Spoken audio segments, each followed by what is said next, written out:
あ、ここで聞こえますけど、これは違うね。ちょっと待ってね。Apparently something's not right. Hold on one sec.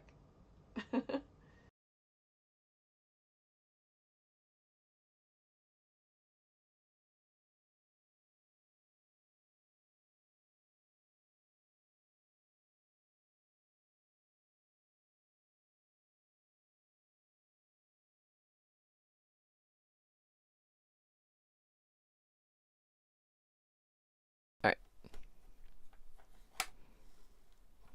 So, ちょっと待って、ちょっと待って。Hold on. Ah, can you hear me? Ah, you can hear me now, right? Sorry, I forgot to plug in the mic. It was set up, but it was not plugged in. Alas. It is what it is. Da-da-da. Hi. Hello and welcome. We're going to be going through a bunch of my shit that I just took down from the shelves. You can see there are empty spots here. That's because we've had some earthquake warnings. So I took down some of my, for example, the Flare 2B figure. I took her down. And she was super, like, dust ridden. Poor girl. She needs some love. So I needed to, I took her down and cleaned her up a little bit. Yeah, this sword is fucking amazing. Look at this. Look at that. Are you looking at something else? That's not what I'm looking at. Fuck off. I'm looking at this goddamn sword. I didn't mean that. Sorry. My bad. Hey, this is an adult stream, so it's okay, right? We can swear and shit because that's pretty much all that I do. Yeah, this is the accompanying pod. He is also quite stiff. I'm kind of afraid to move any of these parts because it might just snap and break. So I'm not going to bother with that. So he's going to just sit over here. Hi. Oh my God. All right. So what we're going to do is I have kind of sort of a list of things that I want to go through. But along the way, if there's anything that there's like you have a question about, or if you have like some other tangent story that you want me to talk about, just let me know and I can easily go and do that. So let me just try to like do this while also watching with the chat because it takes a little bit to read.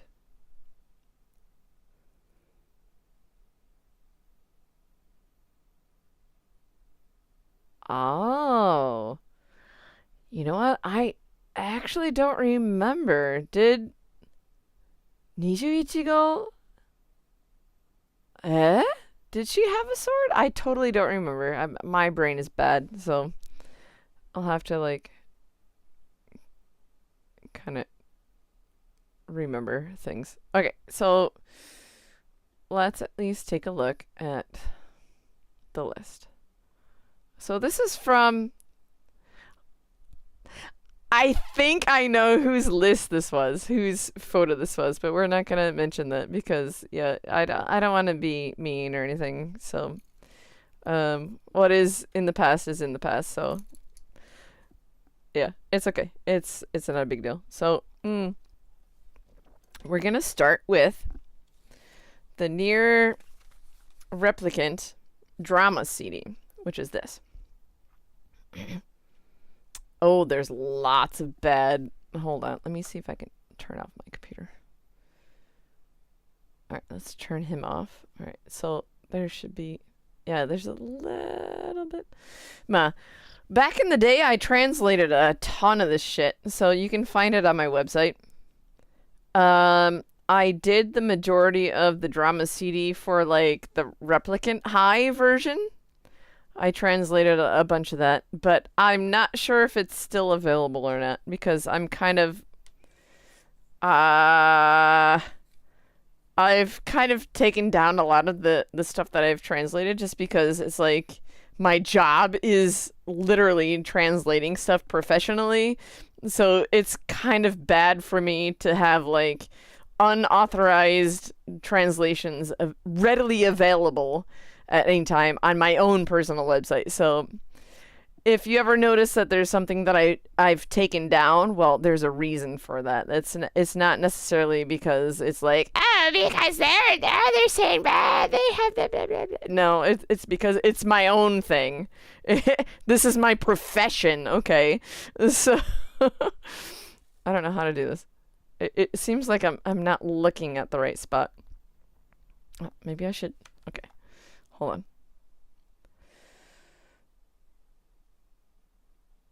All right, maybe that's a little bit better. Hi.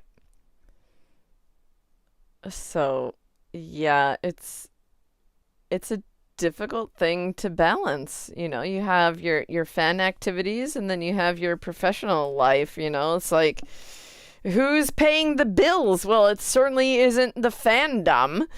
It's not like I'm getting paid to do anything with that. So, you gotta kind of grow up a little bit. So, yeah, it is what it is. Let me read. Hold on. Oh, did she use that sword? Oh God, I totally don't remember. I'll have to look at that to watch that video again. I have it here. All right, so that was the first thing. I didn't really even talk anything about this. What's interesting about this is that there are two parts of this drama CD. There's the one that is, it kind of delves into the early lives of the characters prior to the main catastrophe that happened to humanity. So it's telling the story of the characters while they're still human. Now, there's some ambiguity as far as Emil is involved. We don't really necessarily know. I don't think. My memory could be bad, but I don't think we necessarily know that he had already engaged in those experiments yet that changed him into the, you know, the what is it? The weapon that he became later on. I want to say that's prior to all of that. So this is the time that is really curious to me because it seems like that's the area of the "Thou shalt not die" segment of Yoko Taro's storyline. It seems to me like we still have no confirmation for this whatsoever, so it could just be my own speculation. So it is what it is. But I really feel that the whole "thou shalt not die" scenario is the beginning point of this whole weaponization of humanity to become, you know, things like Emil or others like him. So this drama's the first half, I think it's the first disc, right? Yeah, the first disc, because disc 2 is Replicant High. Yeah, these CDs are nice. Look at this. I entirely forgot about this, man. Chotomate. I'll show you. So this is disc 1. This is disc 1. So that deals with a lot of like the early Emil, Kaine, NieR, Yona, that kind of stuff. But then we have disc 2, which is a fun side story. It is NieR Replicant High, like NieR High, Replicant High. High school, basically. It's a high school drama. It has nothing to do with the overall story, but the characters are all pretty much the same. What's really interesting about that is that both little brother and big brother NieR have cameos in here. So it's completely NieR Replicant related. It's not Gestalt whatsoever. So Father NieR, does he? No, I don't think so. No. He does not appear. Nope.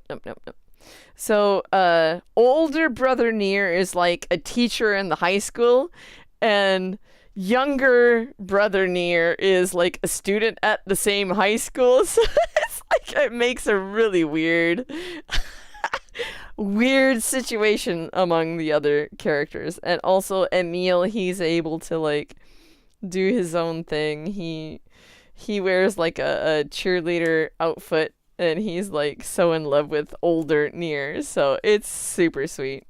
It's really cute. And the other characters like, what the fuck is going on? But it's like, who gives a shit, you know? So that's a drama CD. Hi.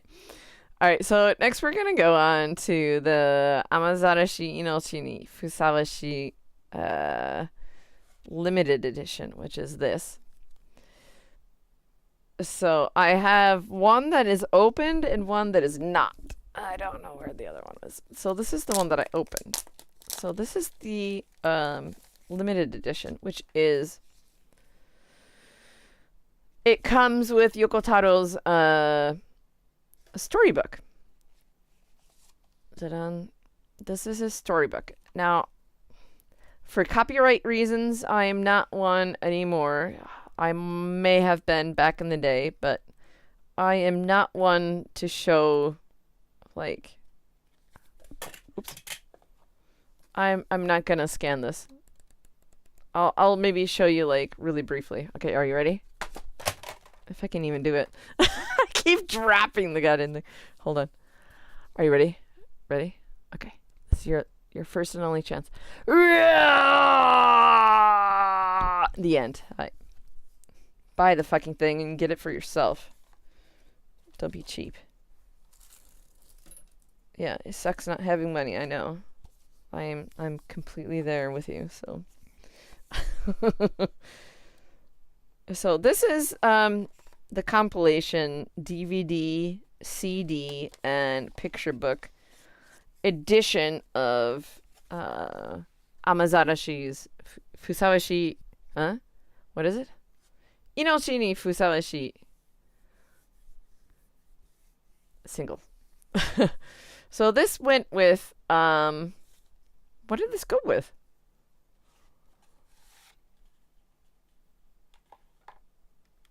This went with the game show. So this was way back in like 2017, wasn't it? Yeah. This is February 2017. So this was even before the game was released. This was released prior to the game. So we had no clue what the hell was going on with this, especially with the DVD. That music video was like, holy shit, what the fuck? You know, even to this day, it's really difficult for me to watch that. Like, they sometimes have it available at karaoke, so you can sing the song along with the official music video. So for me, that's really bad because I tend to get really super emotional. So it's like, if I'm focusing too much on the video, I can't focus on actually singing the song good. So that's kind of bad. That looked weird. Sorry. My curtains. There we go. Maybe that's a little bit better. Okay. Yeah, so man, I mean, this looks really cool. Amazarashi is really cool because he's the dude who actually wrote the music for the newest opening theme, Jenai, who's sung by Lisa. So it's the Black Box song. So it was all composed by the same guy, this dude from Amazarashi. I forget his name now. I can't think of it right now, but Hiromu, I think is his name. Something or other. But yeah, so he composed and wrote the lyrics and everything for that song, and Lisa sings it.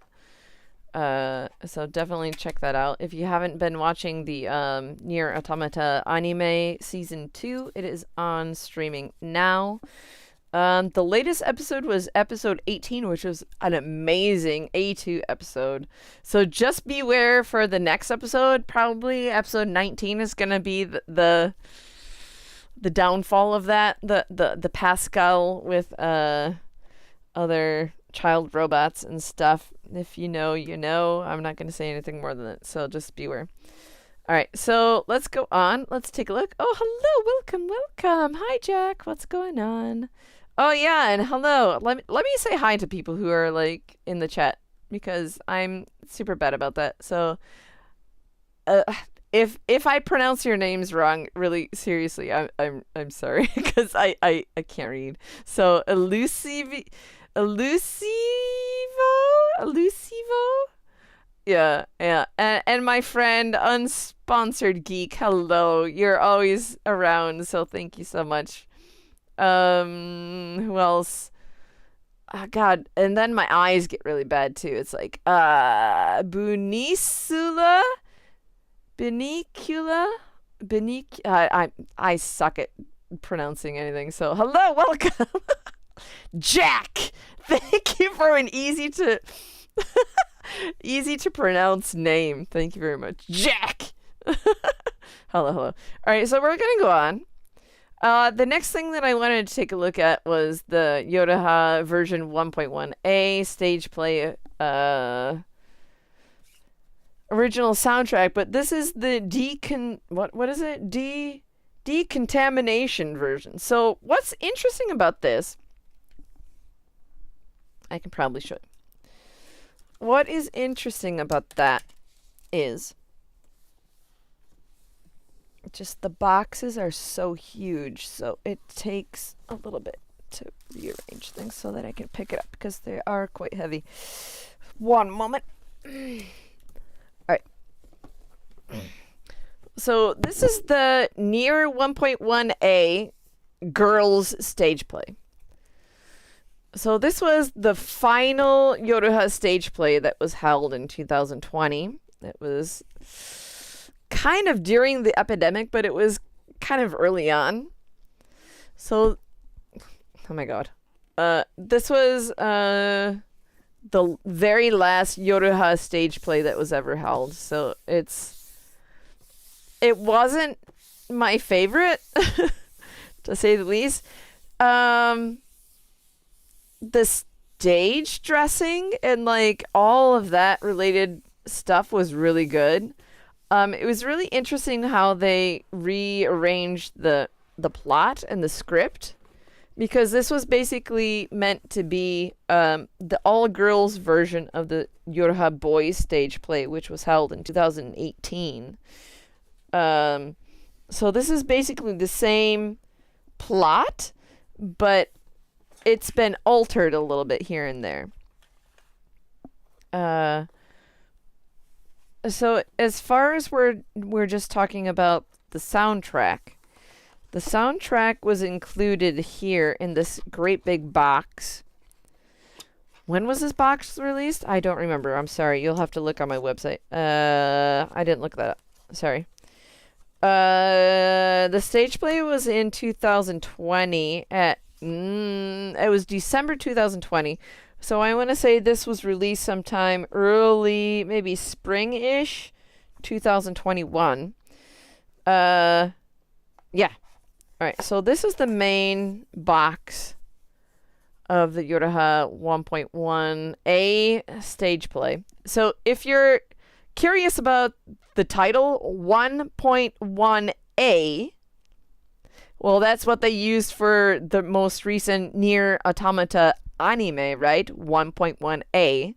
So that refers to a specific timeline or version of the story, basically. Because if you've seen the other YoRHa stage plays, they all have a different kind of version and also like A or whatever extra stuff. So this is what it looks like inside. So this includes the Blu-ray of the actual stage play. So this is the actual stage play, but it also includes a CD soundtrack of the music. So what was really interesting here is that there was an error on one of the tracks of the soundtrack. Now, I don't remember which one it was. Hold on. Which one is it? I think it's this one. Yeah. So the white one, this is the soundtrack version. Maybe it should go like this. That makes more sense. That makes more sense. I probably did it wrong. Like that. Okay, well, anyway. So, yeah. When they were making the CD, they had some kind of error or something on one of the tracks. You know what happens when you're burning a CD, right? Where there's some kind of encoding error or whatever. So one of the tracks was wrong. It kind of skipped or something. I entirely don't remember, but there was some error on this particular CD. So it came along with the actual Blu-ray. This is the Blu-ray version of the stage play. So one is the special features disc, that's 01, and then special features 02. So that's what this is, isn't it? Okay. So inside this is just the soundtrack and then the special features only. And then the actual stage play Blu-ray is in the other one. And it doesn't want to go in here. There we go. Okay. So this guy, this is the actual stage play in here. Looks like this. So you open it up and it's, yeah, it looks cool. This is such a good stage play. This is, it's not my favorite. Yeah, I feel really bad in saying that I do prefer the guys. I mean, come on. That is like obvious. I do prefer the dudes. They did such an amazing job and they're so much better at like action scenes and shit. I don't know. It's like the girls tend to be a little too girly. It's like, I have a great big sword. It's like, that's not always the case, but it sometimes is, so it's a little bit irritating. But anyway, so that is YoRHa stage play version 1.1. This is girls, YoRHa girls. Please be aware of that. That's the final YoRHa stage play ever to be released. So that was the performances were in December of 2020. The box set obviously was released much later. I forget exactly when, but yeah. So this is a huge box. So hi. That is that. So going back to this is the Decontamination version. So what was the soundtrack that was released in the great big box that I just showed you? It had an error in it. So they released another CD that had a correction to that soundtrack. So this is a corrected soundtrack that was mailed to people who purchased the box set. And it came with like a small paper. I don't know where mine is. Mine is written in Japanese, but yeah, I helped out with the English translation of that, so cheers. So, yeah. So this is really interesting. I mean, all it is just a really flimsy plastic CD case. That looks not good. All right. Oh, God. The CD looks really dirty for some reason. I don't know why. And also, this illustration is by a really famous illustrator, actually. What was her name? Oh, no. What was her name? I just saw her recently. Hold on. Let me see if I can find it real quick. I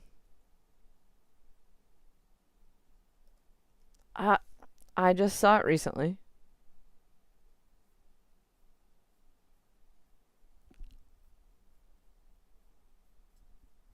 Let me just scroll for a second. I might find it. I know I saw it recently. Oh no. What was her name?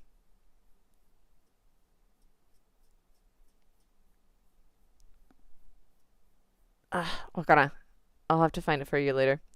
Yeah, she had around that time she had an exposition of her artwork in Tokyo somewhere, and I went there just check out and see what other artwork she had available, and it was really nice. So, hi. All right, so let's go on. So, let me see where the list is. Hold on a second. All right, so we're going, to the original DVD.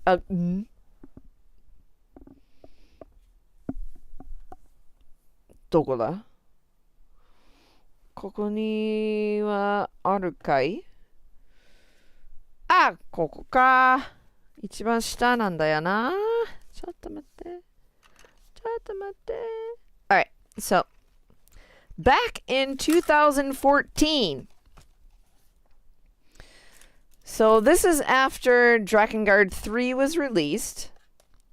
So this is after we've all played through the entirety of Drakengard 3. So we've already done all of the boss battles and shit, and we've already heard those really amazing boss battle themes by the so-called YoRHa 3 vocalists, the trio, the YoRHa trio. And they were the original vocalists that were called YoRHa from Deer Stage, which is an idol group in Akihabara. So if you know anything about Deer Stage, there's a reason why it's related to Yoko, because the guy who originated the whole entire thing is Iwasaki Takuya. So Takuya Iwasaki, he and Yoko Taro were college friends.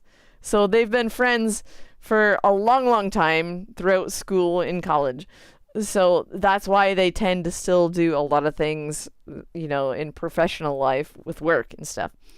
So Yoko had always said that he wanted to involve like in idol groups or something into his project. So they started really early, actually, in like 2012 or so. They had first initial like meetings and stuff. They talked about things. I don't really know the details about those specific meetings, but there were definitely meetings prior to the release of Drakengard 3.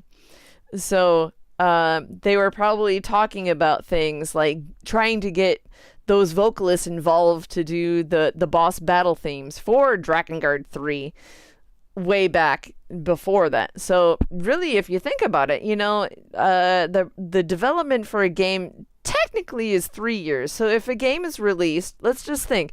So Drakengard 3 in Japan was released in December of 2013.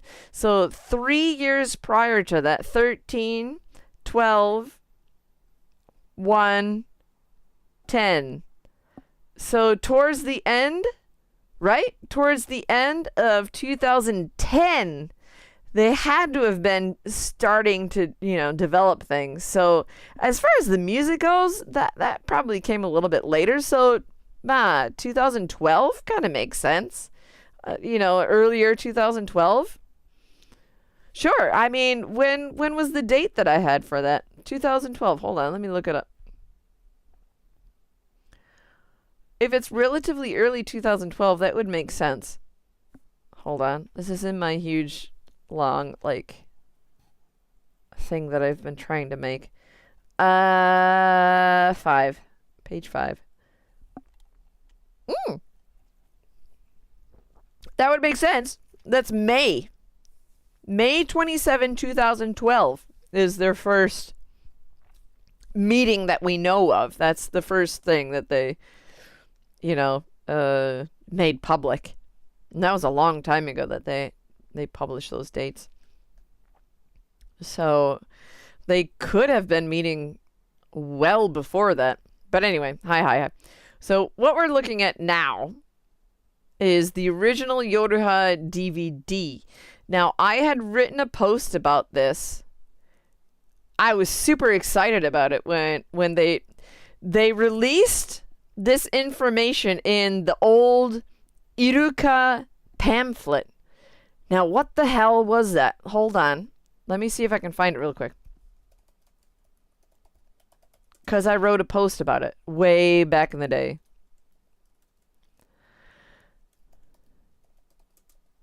In Iruka Peppa. Iruka Peppa, but it's spelled a different way. Let's see if that'll work.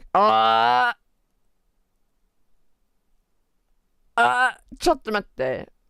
This is October 2015. This might be it. Hold on. 違うな. This is also really interesting too. Like, let me share this. This is a bit off topic. Sorry. Hold on. This is a bit off topic, but this was a really interesting thing that Yoko had said back in 2015. Sign in to chat. Why do I need to sign in to chat? Huh?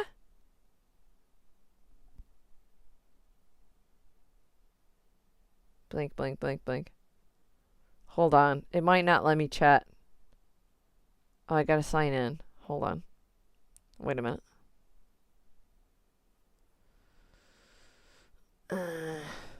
Choi much.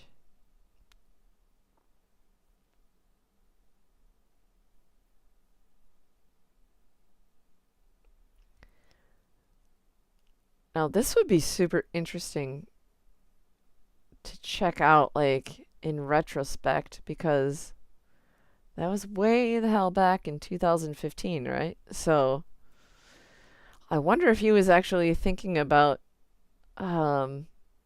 doing something like Automata or something like that way back then.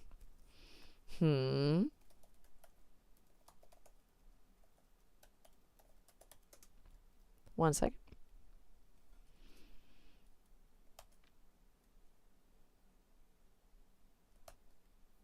Why?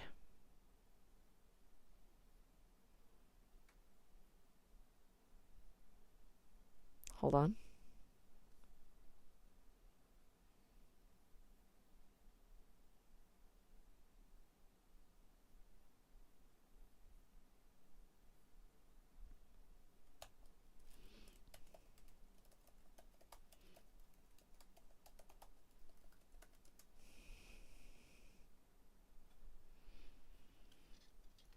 God. Hold on a second.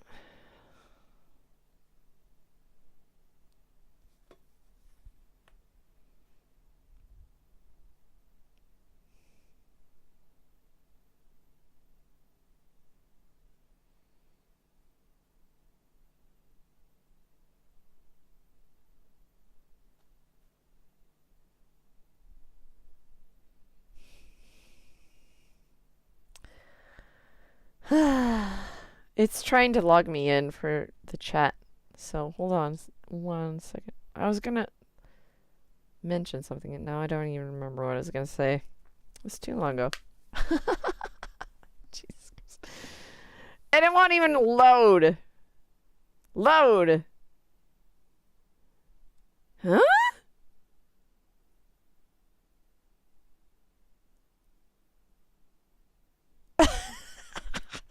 It's doing some weird shit. All right, hold on. Hold on. Ah, there we go. Okay, so now I can see the chat and I can... Okay. So, what was I going to say?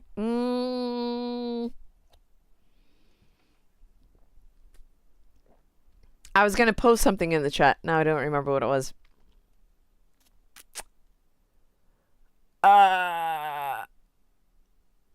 Yeah. Seriously, hold on. Let me go back because it seems like I missed some stuff.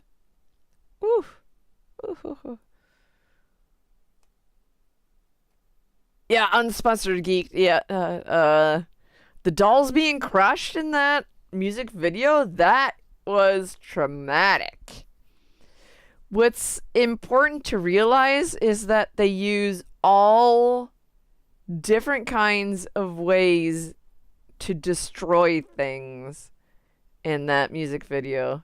I've listed all the ways. It's traumatic if you really think about it. Just to think, you know, that the dolls are in place of actual androids. Just think of them as the androids, not necessarily YoRHa, just basically androids, right? To be demolished in such a horrific way. It's, oh God. I mean, if you can't emote even the slightest bit while watching that music video, there's something wrong with you. For me, it's super hard to watch. I can't watch it because I tend to emote a little too much.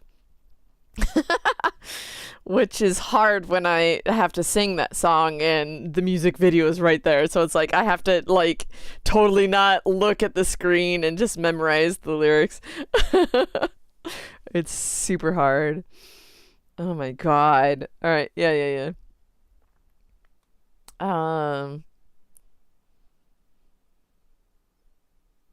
Yeah, there's lots of stuff that is kind of secluded to Japan, which is sad. But yeah, it is what it is. It's a whole monetary kind of thing. So that's kind of why I like to share as much as I can. But now that NieR is such a huge franchise now, it's like it's kind of pointless for me to do anything. It's like I have nothing to do anymore.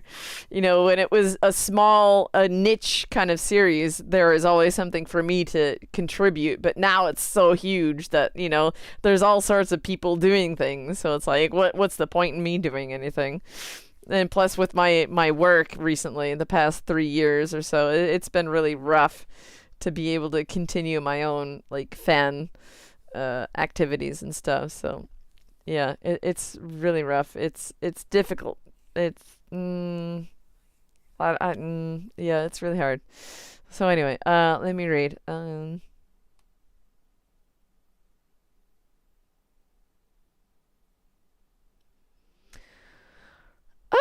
all right. So I'm sorry. I'm really bad with names. So Banicula? You'd rather the YoRHa boys stories get wrapped up eventually.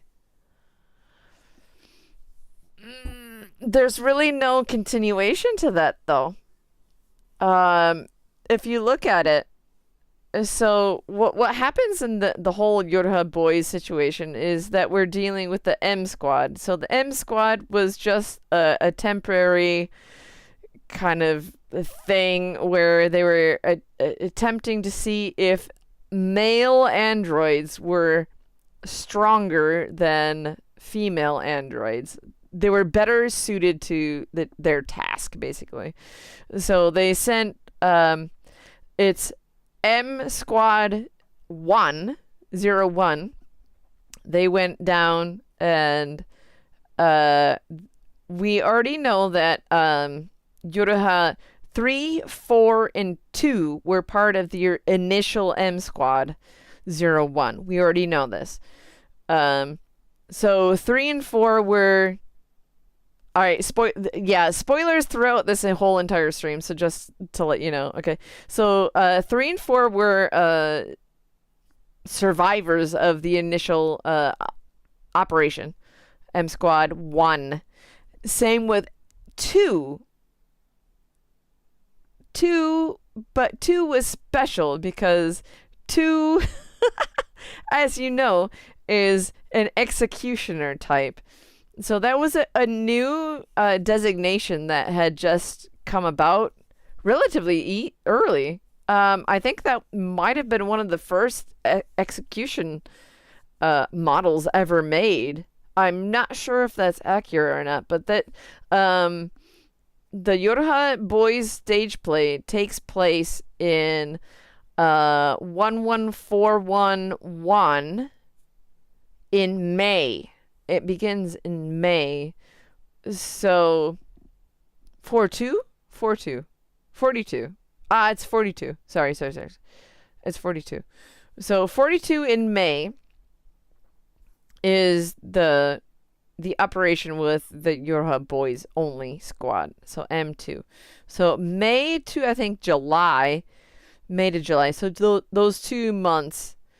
I'm not exactly sure when the first M1 began. I think it was relatively earlier. But if you just imagine, okay, so like the Pearl Harbor descent operation that happened in 40. I'm just gonna abbreviate. So the final two digits. So 41 in December. 41 in December was A2 number two's first mission.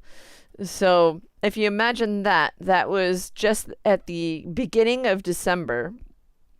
And then the YoRHa Boys thing was in May of the following year. So that's 5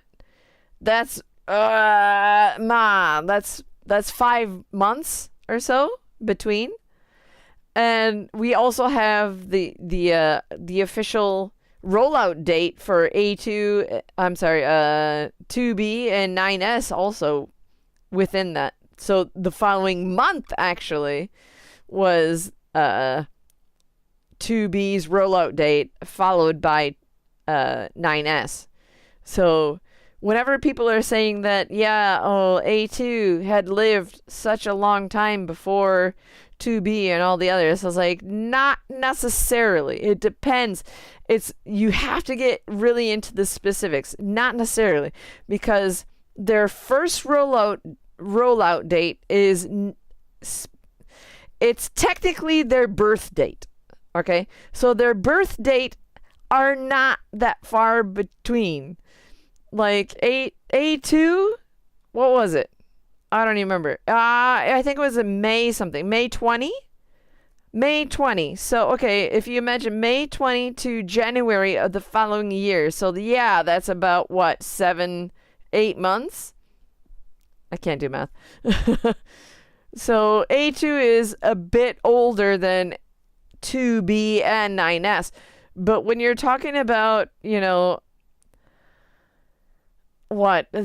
not biological beings. It's just the date when their data became active, and when that's the beginning of their data basically. So even if they have multiple lives, like 2B and 9S, they have multiple lives and they're like restarted over and over again. So it gets kind of tricky to really say how long an individual has lived. But if you're looking at A2, yes, she's lived the longest simultaneous life. For example, 2B and 9S, they've had like multiple lives throughout. Like their physical body has been destroyed and they've been restored throughout that time, multiple times, many times. But A2, she's had one life the whole entire time since the Pearl Descent Harbor. So in that regard, you can say that A2 is the oldest character in the whole thing. So hold on. I'm getting behind with the chat. Hold on.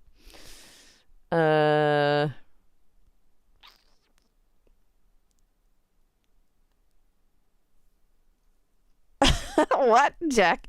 When I see hot girls in games, I say, come on! I am a boy after all! What? どういうこと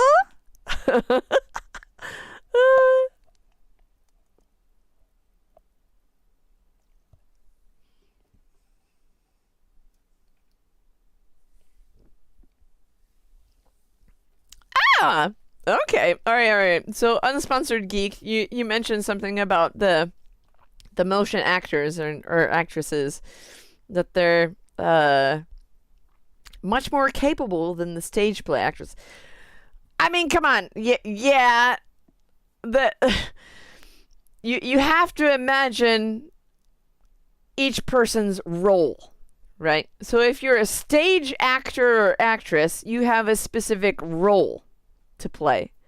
If you are a motion actor who does a lot of like action sequences and things like that, you have another specific role.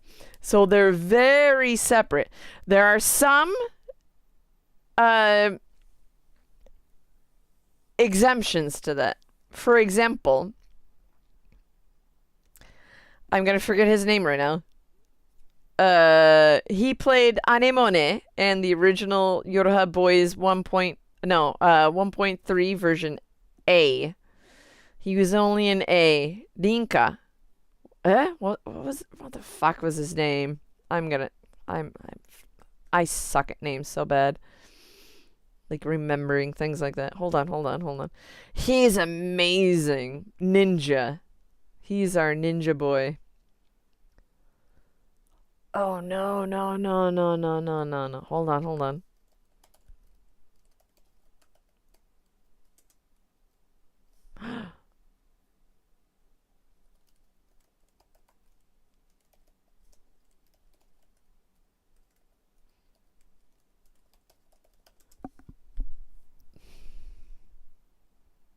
違う。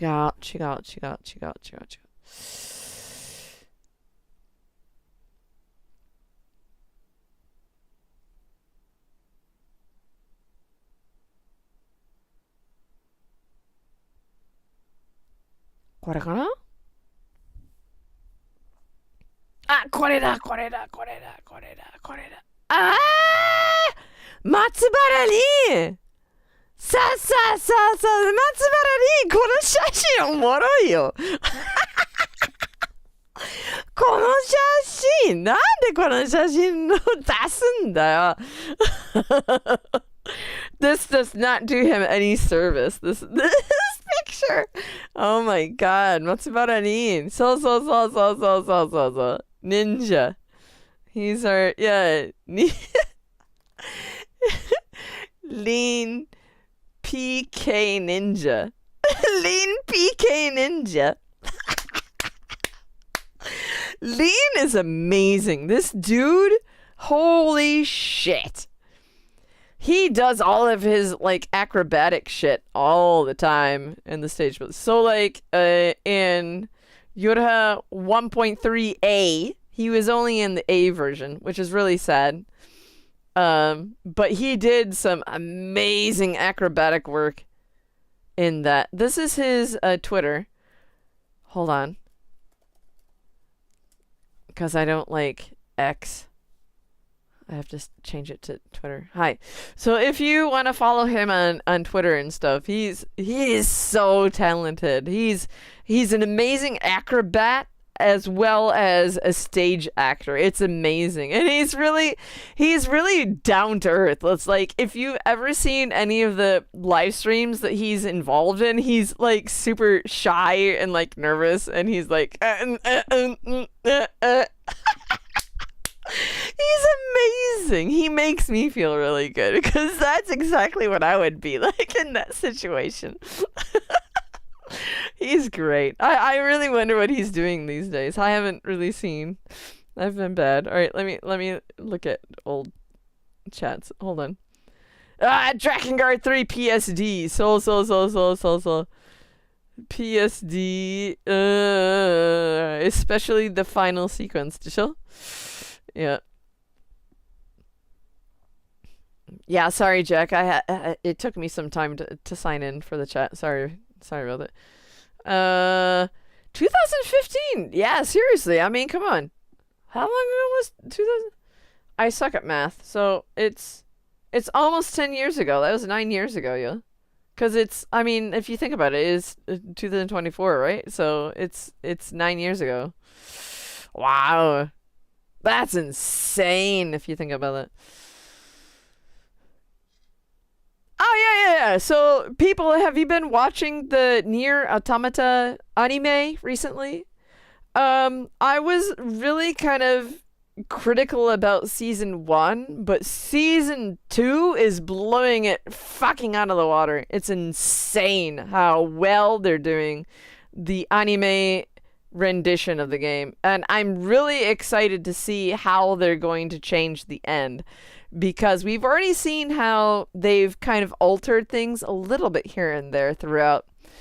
So I'm really excited to see how they're going to deal with maybe ending E, or maybe with A2's ending. We might actually finally get a real ending for her, and that we won't just have to chalk that up to speculation, because Yoko Taro has always said, well, if you think she survives, then maybe she does. That kind of thing. It's like, no, you need to show us. You need to tell us. Otherwise, everybody's going to be like, oh.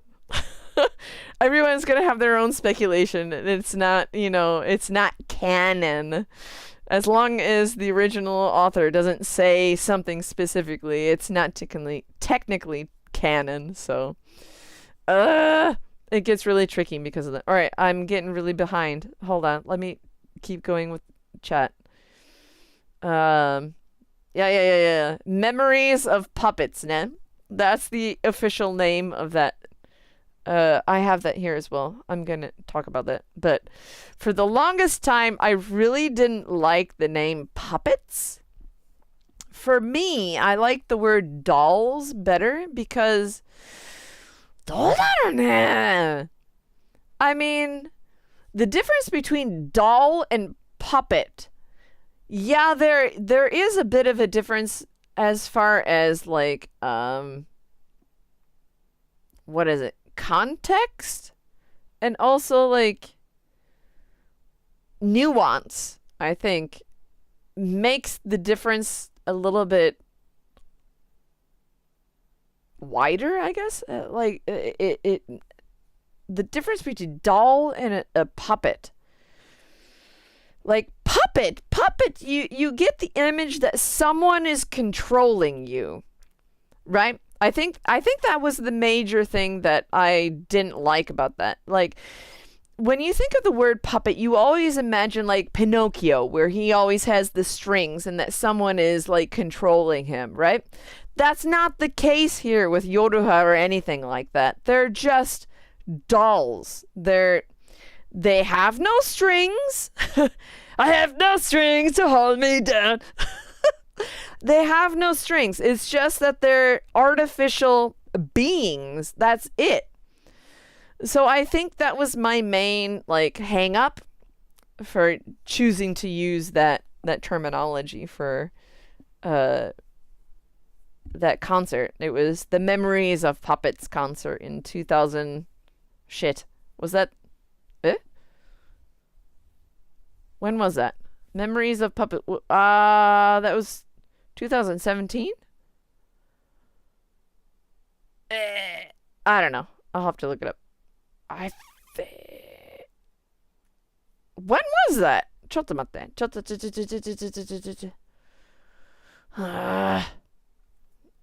See, my memory is so bad. I have to look at my own website to confirm dates and shit. Memory of Puppets was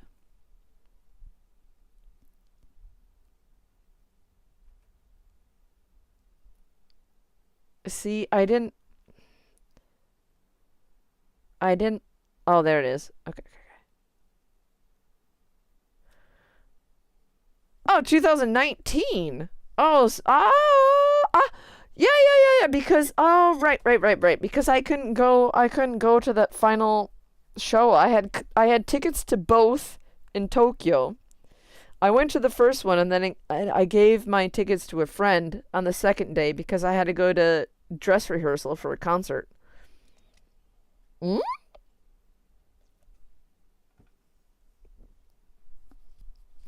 Is that right? 19? No. No, that's okay.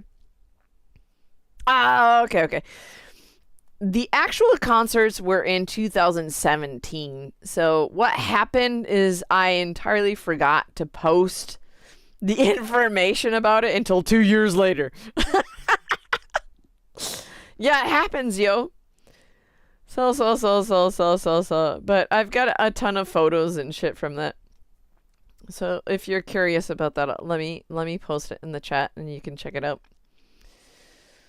All right. It won't let me post, so I have to do right click.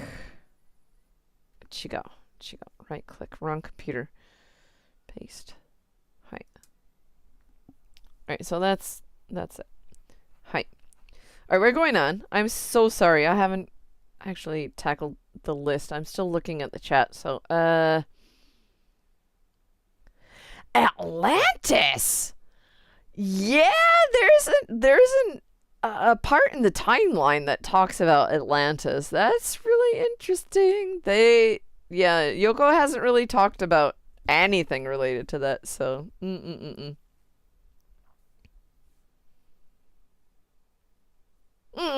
Okay, okay.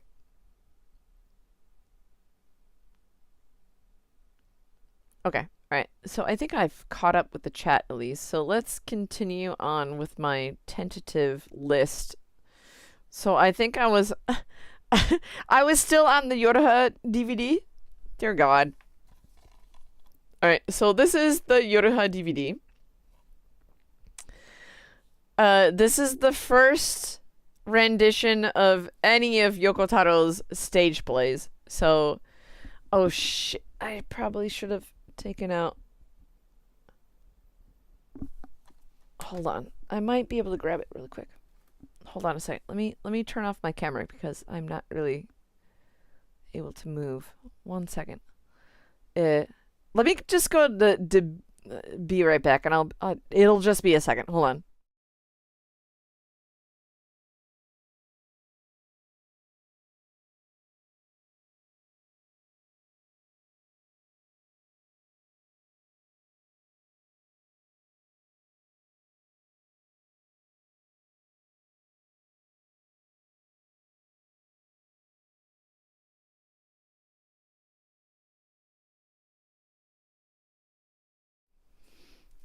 Okay. So, as far as the YoRHa stage play goes, this is the brochure for it. And all the cast members.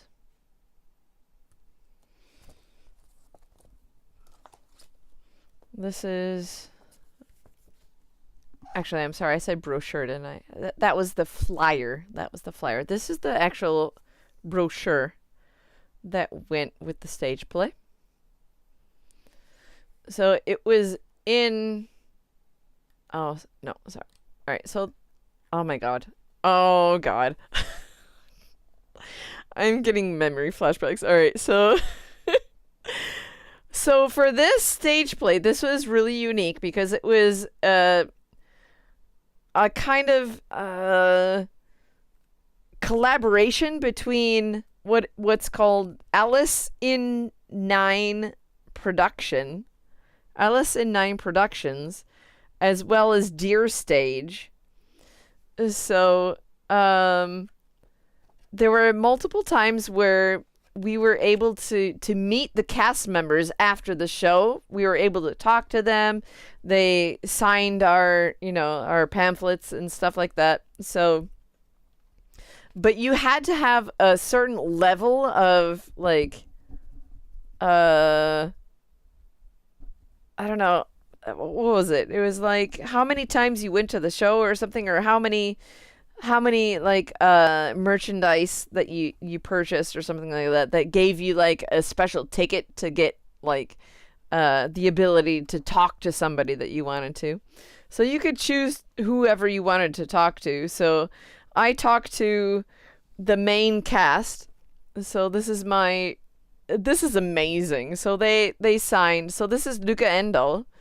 And also Luca Endo is the original N2. What did I just say?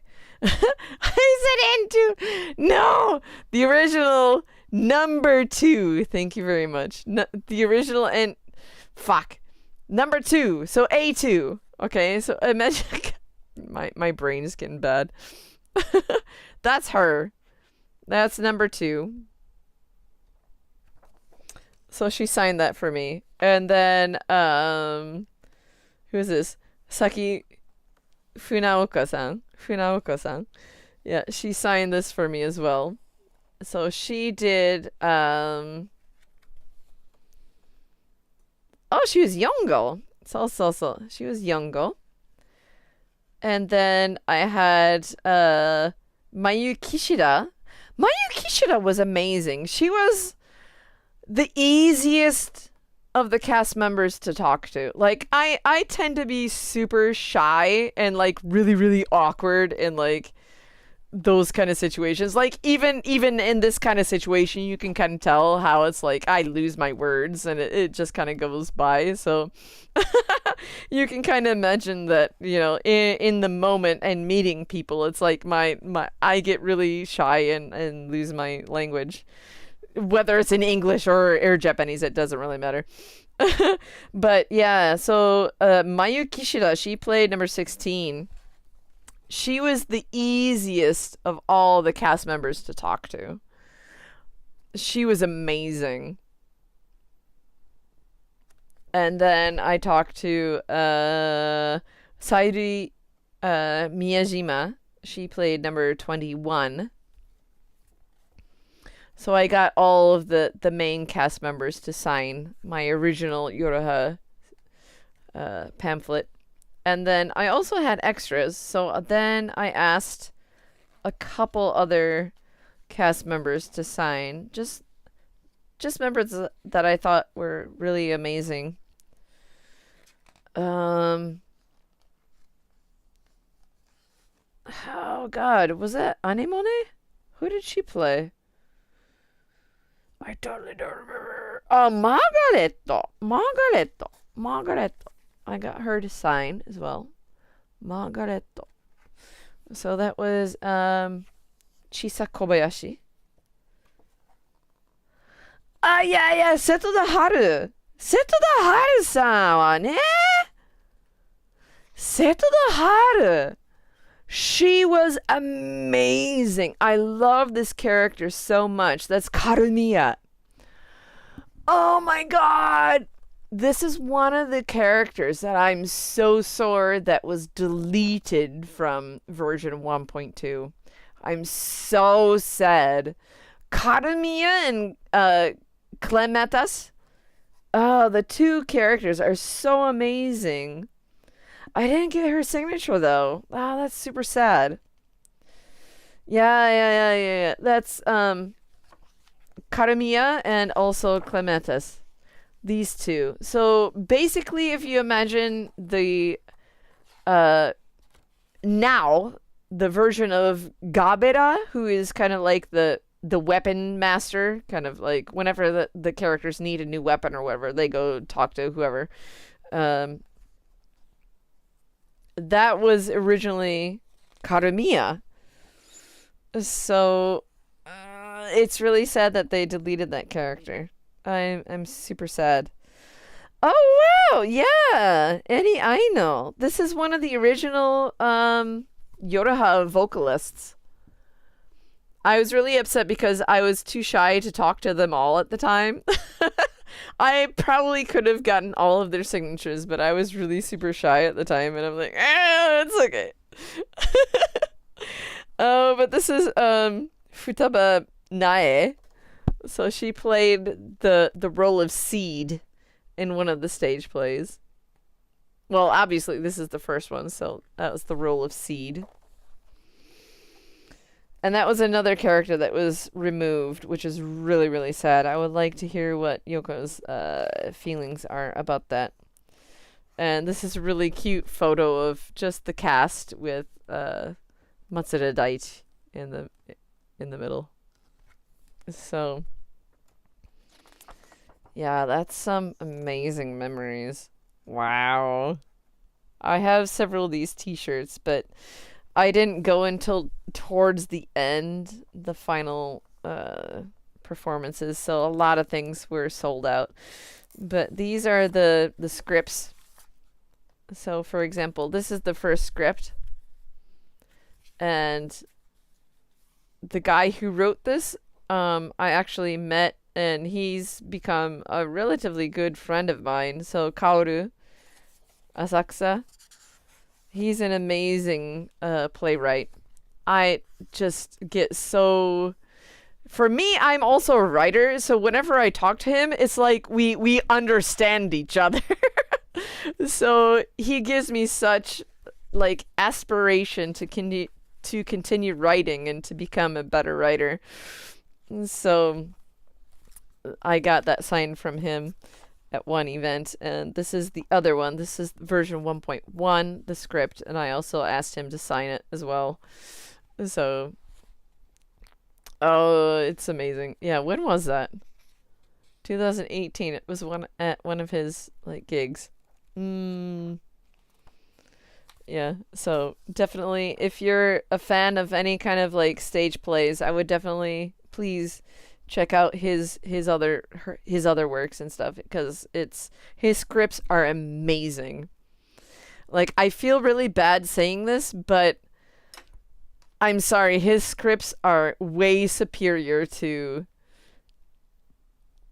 Matsuda-san's scripts. I'm really sorry. It's probably not right for me to say that, but I do feel that Asakusa Kaoru's scripts are way better, because one example of this is the Kimishi ni Tamoko to Nakare Zeru stage play. So the original stage play was written by Asakusa-san, and Zero Kai, the second one, was written by and adapted by Matsuda.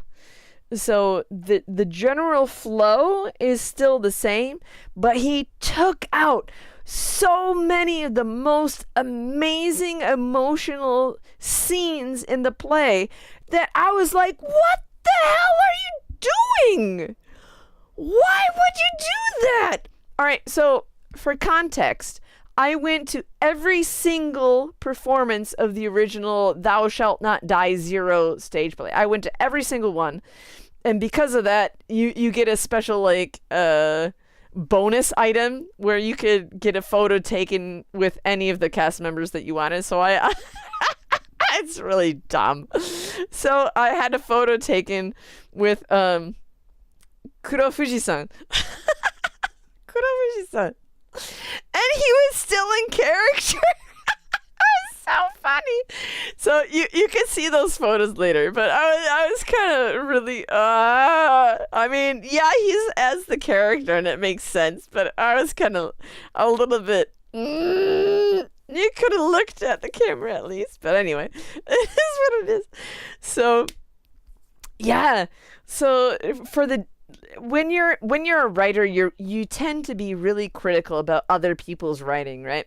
So it's like you experience this amazing writing and you see this amazing, like, performances by the actors, right? And then you see how they kind of adapt it for the other version, and you can't help but compare the two, right? Both people are amazing at what they do, but that doesn't make any sense when you're just looking at the quality of the product, right? The product of the story, the one very story. It doesn't matter if there's multiple versions. There's just one story, right? So which version of that story tells it the best and gets that feeling across to the audience the best, right? That's obviously Asakusa-san's version, without a doubt. Let's like, hello. Seriously. So I feel really bad, and because that essentially says that, you know, Matsuda's script is not very good, which it's just the way it is. I'm not gonna talk anymore. So I don't wanna like badmouth people. So yeah. I was just really, you know, when you go to every single performance of a stage play, and every single time the same scene hits you right there and you can't help but emote, yeah, it's like, you know, they're doing something right. It's just natural. You don't have to think about it. But when somebody else does kind of the same thing and you're just looking at it and you're like, I don't really feel anything, that's a problem. So yeah, it is what it is. So anyway, moving on. So that was the YoRHa, well, the DVD anyway. This is my original version. There have been several copies that have been made available on third-party services, but this is my original copy. I also have one that I bought. I actually have two of these. This is my original copy that I bought. So this is not secondhand. This is literally my copy. The other one I bought because I wanted to hand it out to some of my NieR friends who weren't really, they didn't know anything about the stage play, so I wanted to give them the opportunity to at least watch it, but I also didn't want to lend them my copy because I'm weird that way. I wanted to protect my copy and also give them the opportunity to watch it. So what's interesting with this is that there were two casts. There were the Earth and Heaven casts. So that's what you see here, the black and white. So the black one, the white is Earth and black is Heaven. They have completely different casts. Except for the main characters, I want to say. For later versions, they have an entirely different cast for the different, casts, I guess. I know I'm saying the same thing, but yeah, so, I want to say, そうだね。そうだね。そうそうそうそう。So for version 1.1, they had completely different casts. Earth and Heaven, but for this they didn't. They had the same main, like 4, or I think like the 6 main characters, so the main 4 YoRHa were the same, and also maybe like 1 or 2 other characters were the same throughout each different cast, but for version 1.1 they had completely different casts between them. So I remember that because I was late to one. I was late going to one of the shows for the other cast, and I just barely made it like halfway through that one. I was really upset. Oh yeah. Okay. All right. This is actually, I want to say, this one's still in the wrapping. I want to say that this is my original copy of the YoRHa CD. This is the CD booklet of Normandy and I don't even know how to say it. Guadalcanal. Those 2 songs that were originally composed by oh god. My brain. I'm starting to lose it. From Monaka でしょ?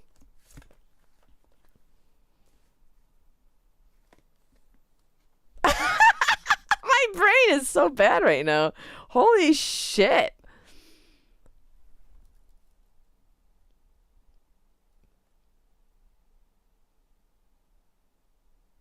Okabe Keiichi でしょ? There we go. Okabe Keiichi-san. So he also did the music for Drakengard 3. So that's why these are the same vocalists that you hear on the soundtrack for Drakengard 3. So all the boss battles, it's these 3 people from Deer Stage who perform those songs. It's just these 2 specific songs are special because Yoko wanted to do something unique. Yeah, I suck at pronunciation. Guadalcanal? Guadalcanal. Is that right? I don't know. But anyway. Yeah.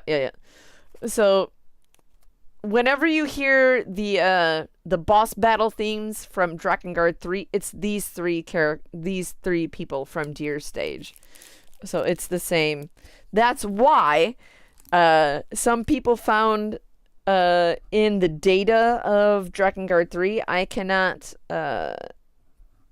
I have no way of confirming this myself, but apparently the data for these 2 songs were also included on the data of Drakengard 3. I don't know. You can check it out, I guess, and see if you can find that. But anyway, hi, moving on. YoRHa 1.1. This is the pamphlet for that. So what's nice about that is that they had complete 2 separate casts. So there was the Alpha cast and they also had the Delta cast. So the Alpha cast is the main cast from before. So people like Luca Endo or Saki Funaoka, Mayu Kishida, or other people like that. So I got all 4 of them to sign this for me back in the day. Again, Kishida-san was the easiest to talk to. All of them were really nice as well. You know, it's you know, they're famous idols and stuff, so they're kind of used to talking to people, but I just felt that Kishida was the most normal and the easiest to talk to as a regular, geek like myself. I also had Ida Luna. She signed that. She played the role of Rose for version 1.1.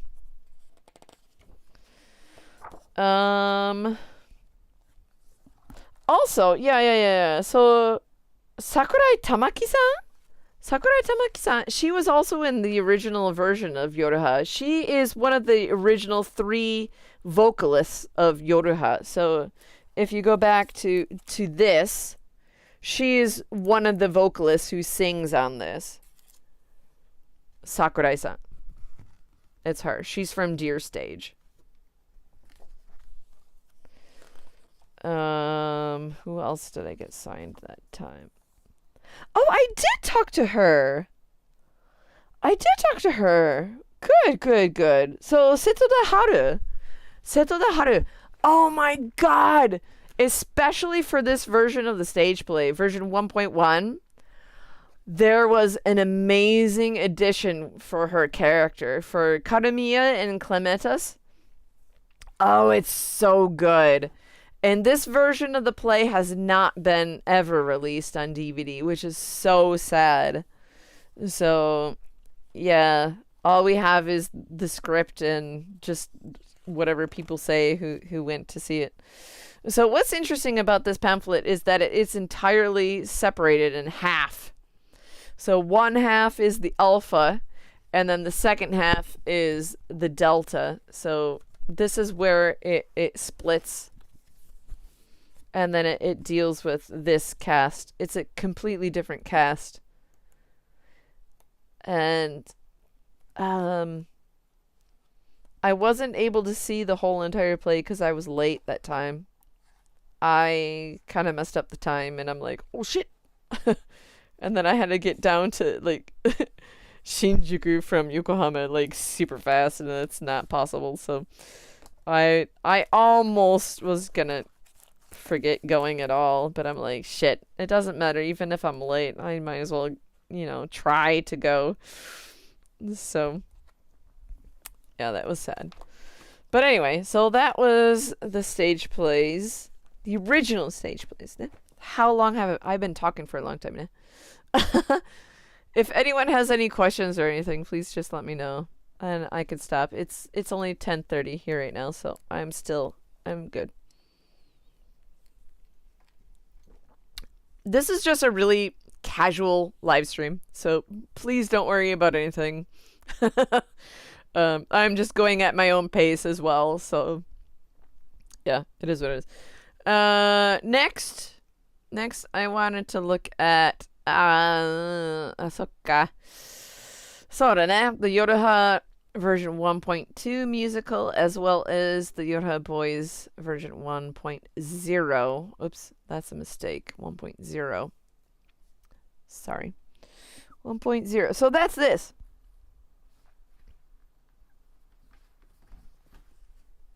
Oh god. That's this.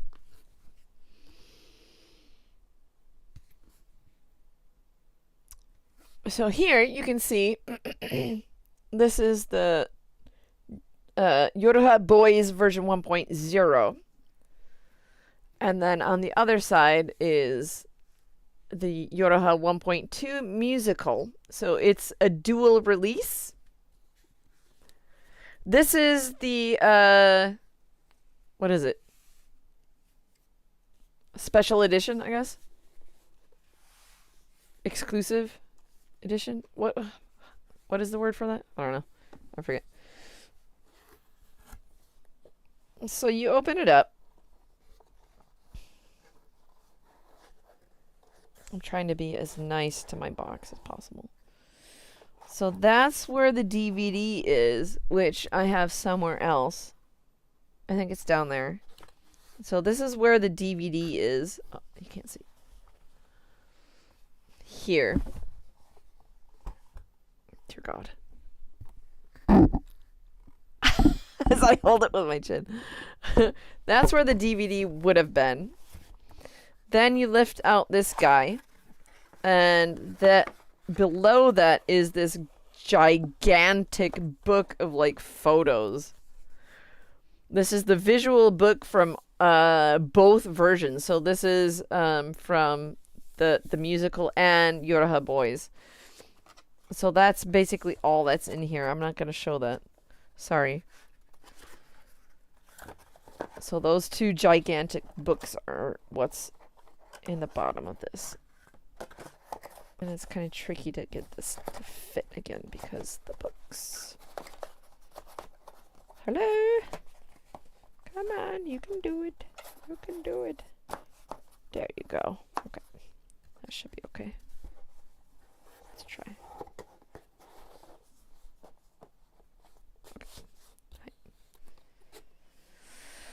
So that was that.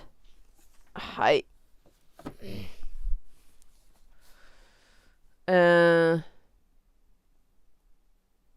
More stage play talk?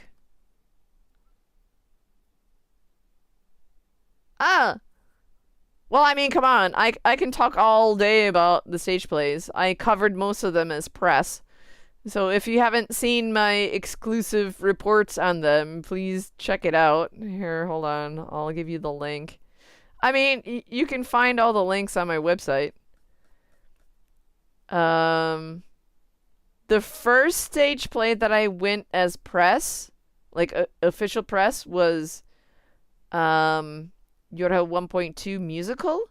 But what happened, okay, so I'm not a photographer by any means, but I rented a really nice camera and I went to the dress rehearsal as press and I took all sorts of photos and stuff and I showed them the photos that I had taken and stuff. They're like, So they weren't happy with the photos that I took, apparently. So, which is to be expected. You know, I don't know what the hell I'm doing. So they gave me official photos that they had taken themselves.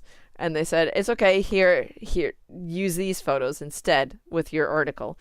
So they okayed my article. It went through Yoko. You know, he okayed everything. And they gave me some photos to use for my article. So that is what became of this. Hold on. I will post that here. So I also have my own photos from this time. And there are several instances in which I like my photos better. Like there is one sequence in which the two term alpha and term beta, where they're holding hands and they're running across the stage with a really red backdrop on the stage. And just at the very right time when I took a photo, when they were running across the stage, it cast a shadow on the backdrop, that red backdrop, and it looks like a fucking skull. It's so scary. I wish I could show it to people, but you know, I kind of can't because I'm a professional, so if they don't okay it, then I can't let it out. But it's so scary. I'm like, when I looked at it, I'm like, what the fuck? It's like, what demon is this? It's so scary. You can kind of see it in the original DVD, though. You can kind of see that sequence that casts the same sort of shadow, but just when I took the photo, you can see the skull in the back. Oh, it's so scary. It's super scary. Hi. Anyway. Hi. Going on.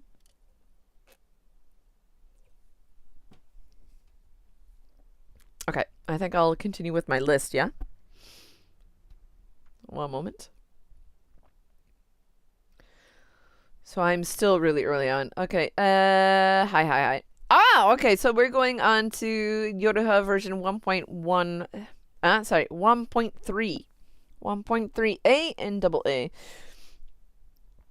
What's interesting about this is I can't talk too much about this, but there's a reason why there was a second version made. It's not for me to say, but due to some circumstances, they needed to redo the whole entire thing in order to like release it on DVD. So for like YoRHa 1.3a, there is no official release of that version. Yes, it was live streamed, so you might find it here and there, but please don't give out that link. Come on. Just don't do it, please. I know you want to see it and shit, but come on. Don't do it. But version 1.3 AA was officially released on Blu-ray and DVD, I believe. DVD? Was there a DVD? I forget. But anyway, so that is this. This is the special box of that version of the stage play. So again, I covered both of these as press. So version 1.3a and 1.3 AA, I covered both of them as press. I was not able to release anything related to 1.3a, unfortunately. I did have a lot of really nice photos. A friend of mine, that was when I started asking a friend of mine from the NieR Orchestra, a vocalist friend of mine from our choir. He's also a professional photographer, so I've been asking him to cover that for my stuff. So he would take the photos and I would write the article, is basically what I had been doing. So you can find my article on this. Hold on. I will grab you the link. You can find my article on this here. This is the final one that I believe we covered. Copy link. 1 second.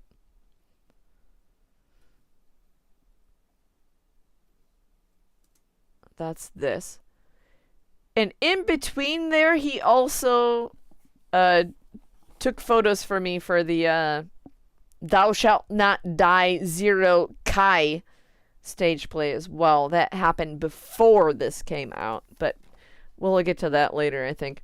So anyway, so for this, this is actually the first time. This is really interesting. So if you're interested in any of the deep lore, the deep NieR lore, so this is the first time that a chord appears in anything related to NieR.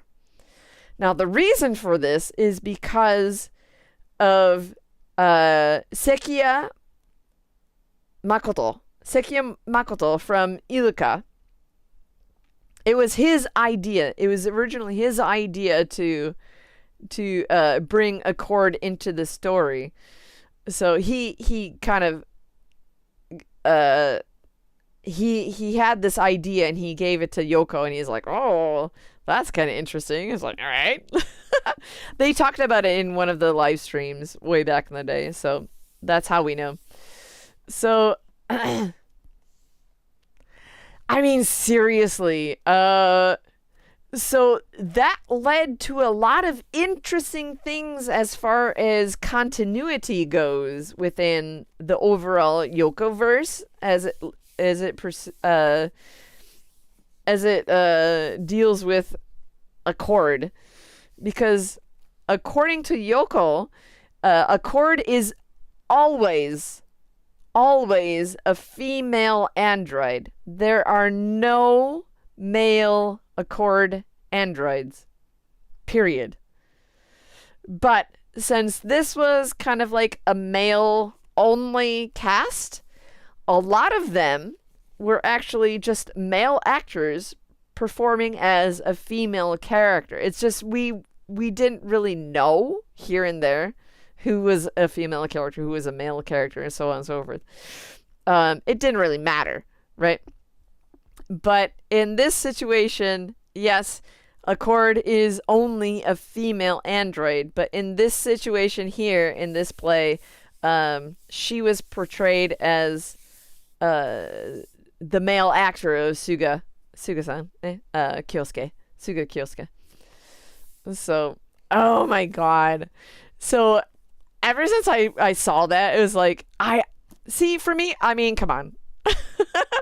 I like my boys, okay? I love my boys. The girls are amazing as well, but my boys, they're so good, and especially Suga-san. Kyosuke Suga-san, I totally fucked up his name. He is so amazing in the stage play, and it was his very first time as a professional actor. It was so amazing. I was so, in retrospect, I'm really, really glad that I went over to, where is it, Osaka for the final, I went there for the final performance of this, and to see him, like, give his speech at the curtain call at the final stage, and, he's, like, so emotional, like, this is my first time in a professional stage, and he's so overwhelmed. It's like, everybody's like, it was so nice. It was so amazing. I really missed that moment. It was so good. So, yeah. That was before the KyoAni thing. Because I went back to Kyoto for that as well. So, that was a really rough year. It was so nice to go for this, to Osaka for this, and then like a month later I went back to give my respects to KyoAni in Kyoto. So anyway, yeah, I don't want to ruin the mood, but anyway, hi, it is what it is. Comments. Yes, that is correct. That is him, Kyosuke Suga-san. He is also an amazing musician as well. So he can play the guitar, he sings, so he is incredibly talented. I haven't seen any of his plays since this, so I'm sure he's like he's like off the charts in like his ability now. Like if he was just an amateur then, like a first-time professional actor in that stage play, and he was amazing then, I can only assume that he's, like, so beyond that now. Oh, dear God. Yeah, so, okay, hi. Yeah. So, as far as timeline goes, yes. The all-male version of the original YoRHa stage play is in a different timeline. Yes, that is correct. But you have to kind of be careful with that, because as it relates to the other ones. Because, for example, YoRHa Girls 1.1a, that's very well the same timeline that we're dealing with in NieR Automata. They haven't said anything, like, officially yet, but that's very much kind of like what they're going for, I think. So, especially since it was the final YoRHa stage play, Sorry, I just took off my oh god. I broke my ankle at the end of April, so I just took off my thing. Needs to breathe a little bit. All right. Yeah, so as far as timelines go, we don't necessarily know how YoRHa 1.1a fits into things, the girls' version. I think it's still no, I think it's still accurate with the main timeline, the main Automata timeline. We don't know for sure, but that's kind of my gist because all the characters are girls, right? And we already know that the boys failed. So you have one timeline where they tried the all male thing, and then one timeline where they tried the all girl thing, and that worked, right? So it makes sense.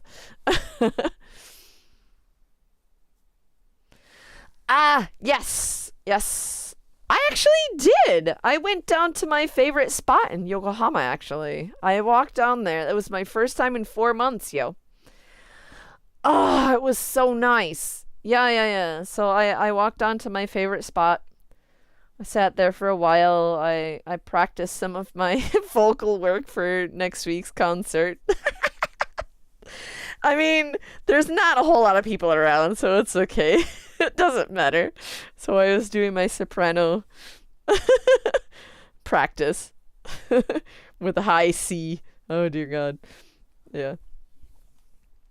Yeah, the area hasn't changed a whole lot, but it seems like they're building some new huge things. There's okay, hi. So I'm going on. Let me see what's next. Next on the list is oh, exactly what I was talking about. Okay, so this is the YoRHa Girls version 1.1 A Blu-ray. So let me get these guys out of the way. So we talked about this. We talked about that. I want to be careful of my boxes because it's really easy to like create bad indentations. Did I already show this? I think I already showed this, didn't I? Did I already show this? I think I already did. This is the YoRHa 1.1a Girls stage play special edition box. Did I already show this?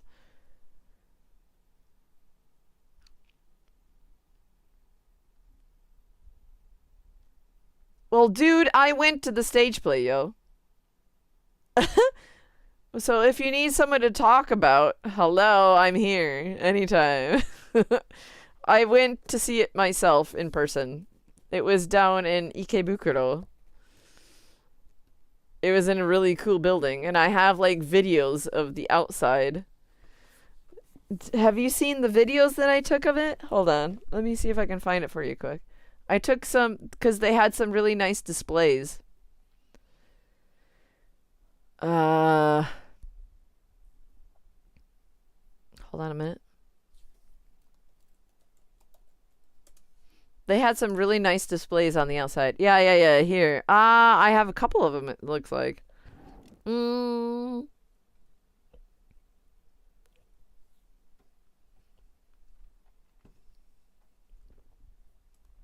See, this is such a long time ago. I don't remember what I did. Extras 3. This is 1. Oops. It won't let me post. Okay. That's 1.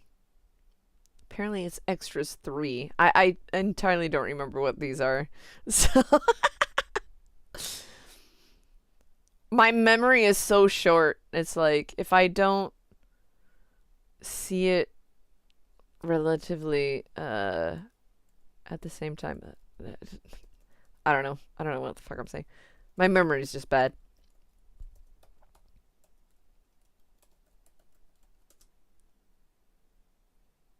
Okay. Hi. This is the one that I fixed up a little bit.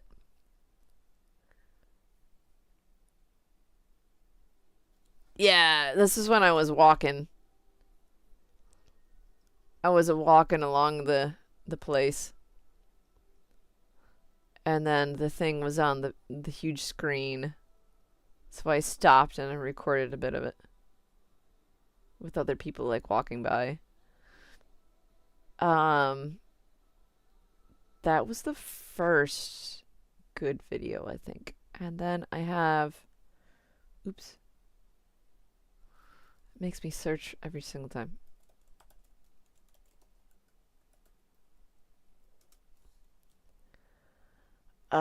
Extras 1.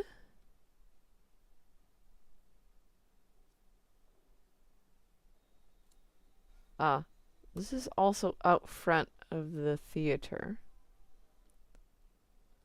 Oh, it's very short. Oh my god. It's like super short. That's super short. Extras 2. Oh, and it goes directly into the next one. It goes directly into the next one. Hold on, hold on. Okay. And then the very first one was part 3. Yeah, these are super short. Sorry. This is out front. Probably part 3 is the best, where you can kind of see it's Nico Nico Doga, where all the comments kind of go across the screen on the bottom. Yeah, they streamed that apparently. The whole entire time.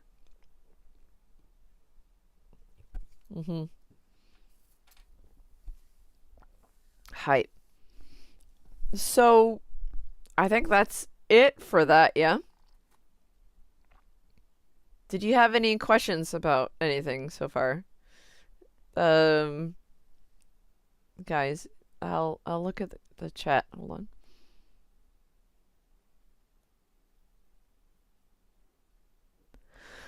Oh God. All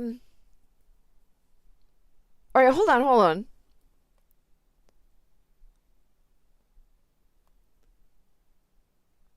Elusivo. You're talking about number 21. Seems very different from the musical. What are you comparing it to? Oh, okay. 21 from YoRHa Girls as opposed to the musical. Dear God, I don't even remember. Was there? ちょっと待って。Okay. Because it's the twins, yo. Yeah. Yeah.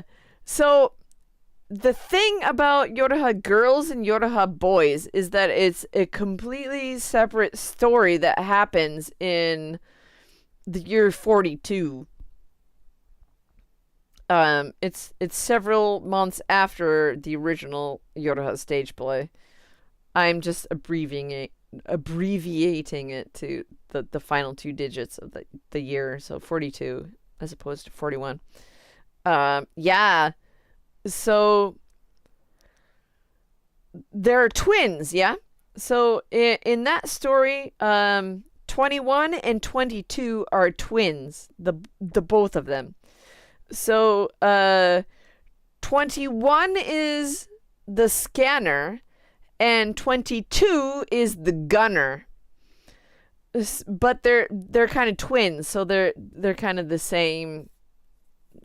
They're not one entity or anything about that, but they're very much connected. So yeah. 21, he fucking goes insane. He gets infected, I think, and he loses it. And then poor 22, and that's also in the novel as well. So you can read the novel and to see exactly what happens to 22, and it's really sad.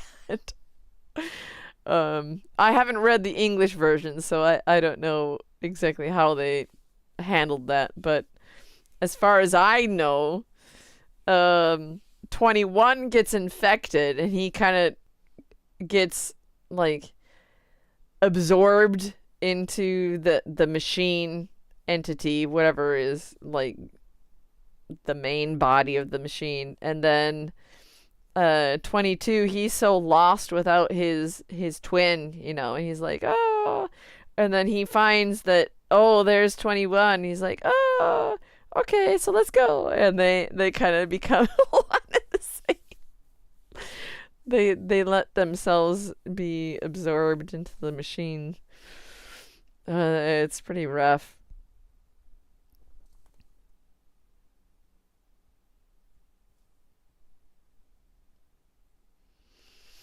Ah, どうでしょう? I mean, here in Japan, we're kind of trying to like get ready for the next mega quake.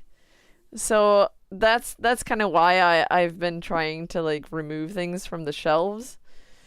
Uh, so you can see behind me. This is usually my area where I have all my NieR stuff and whatever else.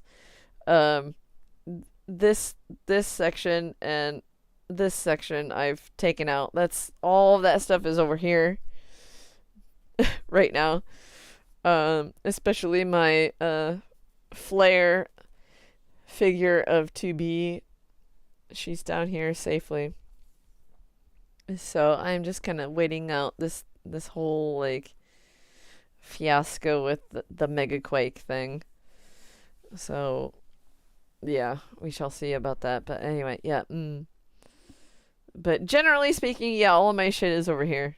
I try to put it in a relatively decent manner. See, the thing is that it's not all NieR related. It's not all Yoko Taro related stuff. Like the top 3 shelves as well as the area above it, that's all pretty much like Yoko stuff.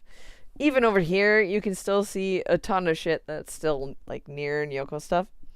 Like signed Shikishi, there's Yoko Taro's signature and shit over there. But I also have a lot of dot hack stuff over here. This is a ton of dot hack. Yeah, just the other day we had the dot hack day. That was August 9. Haku is dot hack day, so all of my dot hack stuff is over here. It's kind of hard to see. If I get down really low, you can kind of maybe see some of more of my dot hack stuff over there. So the majority of this end is like CC2 dot hack stuff. But I also have, oh god, the C's getting old. I also have other things like Code Realize and what is it? Grand Blue Fantasy, Sanchan. This area here, you can't see it right now. It's totally a mess. But over here is my Grand Blue Fantasy Sanchan area where I have like a ton of like posters and wall scrolls of Sandaruphone. And over here, I have a ton of like dot hack stuff, Shikishi, and over here is like more dot hack wall scrolls and stuff. I just posted a photo of that. Over here on my piano, which I haven't even touched, is like a ton of like Grand Blue Fantasy, Sanchan, and also like BTX and Final Fantasy VII stuff over there. My room is such a mess right now, especially since I'm still recovering from my broken leg, my broken ankle. So it's really hard for me to like clean the room. So once I drag something out of the closet to look for something, it's hard for me to put it back. So I have like some things that have been out for a long time and I just haven't been able to put it back yet. So, hold on. Let me read.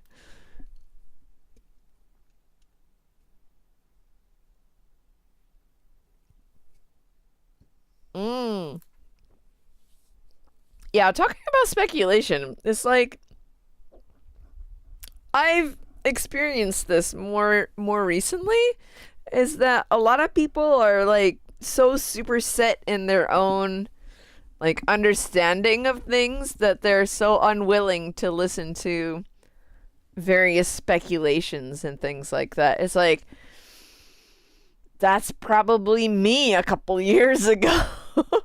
So I feel really bad, like, entirely dismissing people's ideas and things like that. It's like, okay, so you're gonna be so hard on like what is and what is not canon, what is and what is not speculation. It's like, it doesn't matter, does it? I mean, yeah, depending on whatever timeline you're looking at, yes, there is a specific flow, and yes, there is a yes and a no.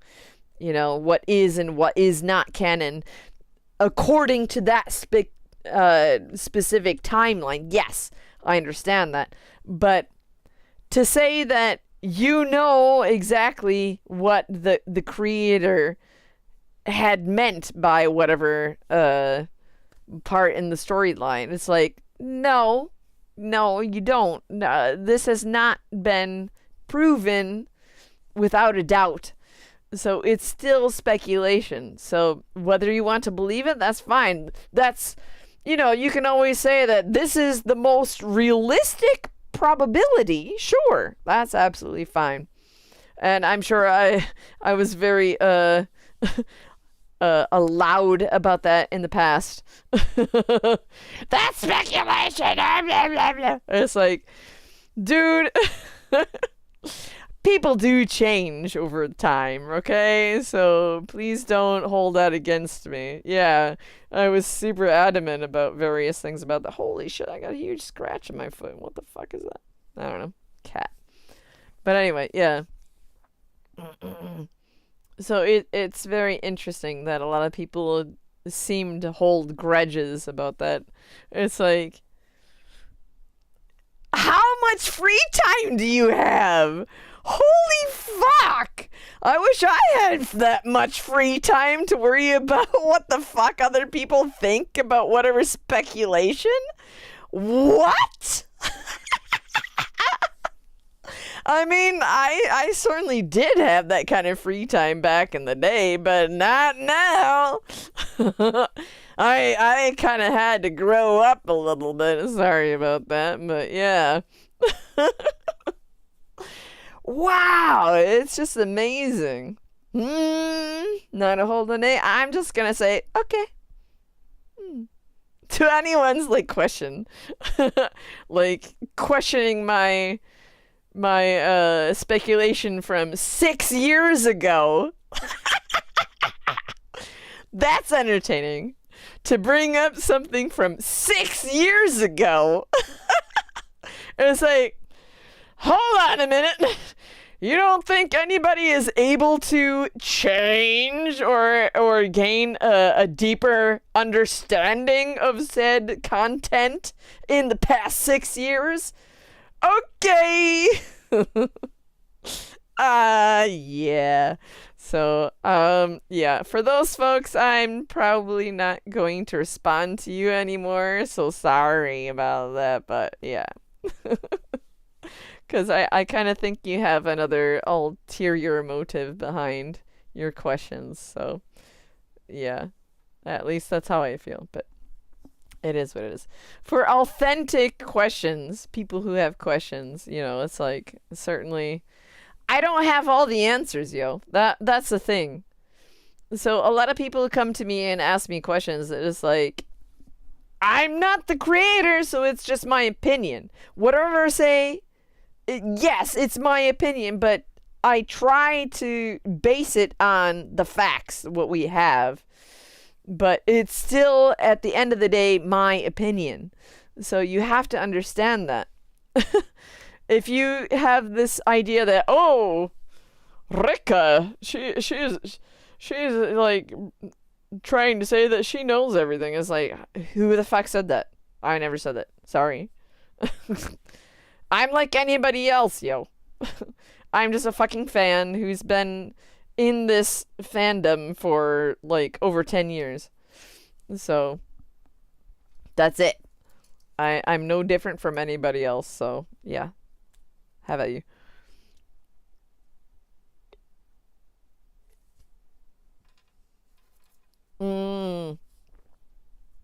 And that's very interesting too, because Yoko has also talked about that when you bring up headcanon. Yoko has also expressed his own feelings about this, is that this is why he doesn't like to answer direct fan questions anymore, is because he doesn't want to say something. Like, obviously he knows the answer, obviously, because he's the author, right? He knows exactly what's going on and everything, but he doesn't want to come out and say this is this and that is that, you know, and you are correct and you are wrong. He doesn't want to say that because it really does cut down on the speculation aspect of just fans just thinking and talking about different kind of possibilities. So I think I've also been a member of this aspect here, just thinking about various things. Like, I can remember my idea about the red bag lady or whatever that was. Other people are like, they completely shot me down. It's like, okay, fine, whatever. But still, that's my interpretation of that, you know. What was another one? More recently was um the thing that I've translated, the fan translation of the Dev Pop uh short story Futari. I translated that recently. I might take it down because, yeah, um, it's not sanctioned by anyone, so I might have to remove that. But that was something that I always wanted to translate. But the way that I took it is so different from other people's ideas of how they took it as well. And a lot of people are like really super quick about like saying, "Oh, your interpretation is wrong. That's not what's going on. Are you kidding me?" It's like, dude, I'm the one who fucking translated the goddamn thing, so I'm the one who's seeing all these interesting, like, nuances in the language that doesn't necessarily translate into English. So, okay, then fine, have at you. I'm not gonna argue with you. Go ahead. Use your DeepL to translate the goddamn thing. I'm translating it myself. Thank you very much. That kind of thing. That gets super irritating. So, I mean, it could go either way. Who's to say what, you know, what time period that takes place? It could be either. What's interesting to me is that, yes, it's very probable that that story is a very early on period in the timeline. So why I say that is because, yes, they do use the original Dev Pop OG character design on the other page.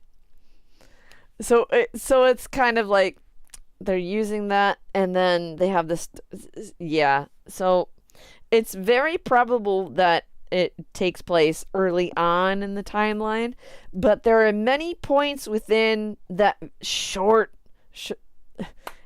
it's a very short story, but there are many points in that story where I kind of question that. And that's kind of my point that apparently didn't get through in my own English translation or description of it as well. There are many points where I was like, I was kind of scratching my head that doesn't seem right. What is that? What? That kind of thing. It's a very subtle nuance, I guess.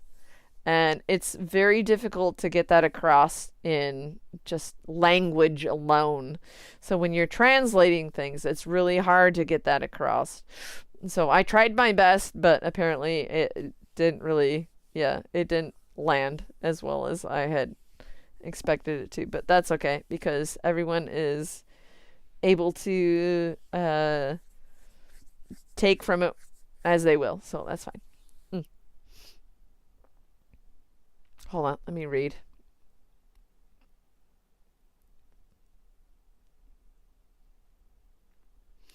Yeah, back in the day, I really didn't like hearing other people's speculation. This is absolute fact. I really didn't like hearing other people's speculation about various things because I thought that I knew what was going on. I was like super like, no, you are wrong, and this is what's going on. Bam. End of the day. But that was a long time ago, and now it's like, I don't give a fuck anymore. It's like, if you have an interesting speculation, that's cool. It seems interesting to me. It's like, who the fuck am I to say that you're right or wrong? You know? And especially Yoko, he's not going to tell you whether you're right or wrong. You can find out for yourself. Just think about it.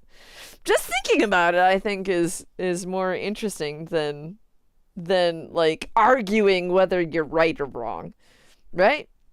I think just imagining different things that could happen or that could be happening is more entertaining than like arguing with people who won't even listen to you. So, yeah.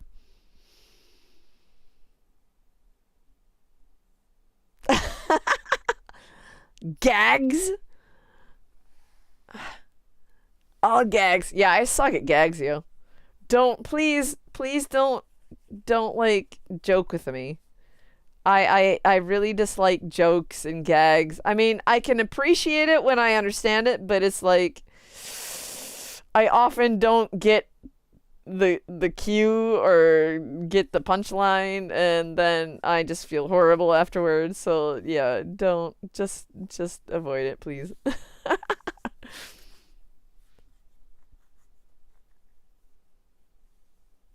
Yeah, hot take. All of our speculations is wrong. See, see, that's what's really interesting as well, because maybe Yoko is actually watching. I mean, I've personally worked with him, and I've met him like multiple times, so it's like it's very probable, and I still am working with various people related, so it's very probable that they're somewhat watching what's going on. Yeah, exactly.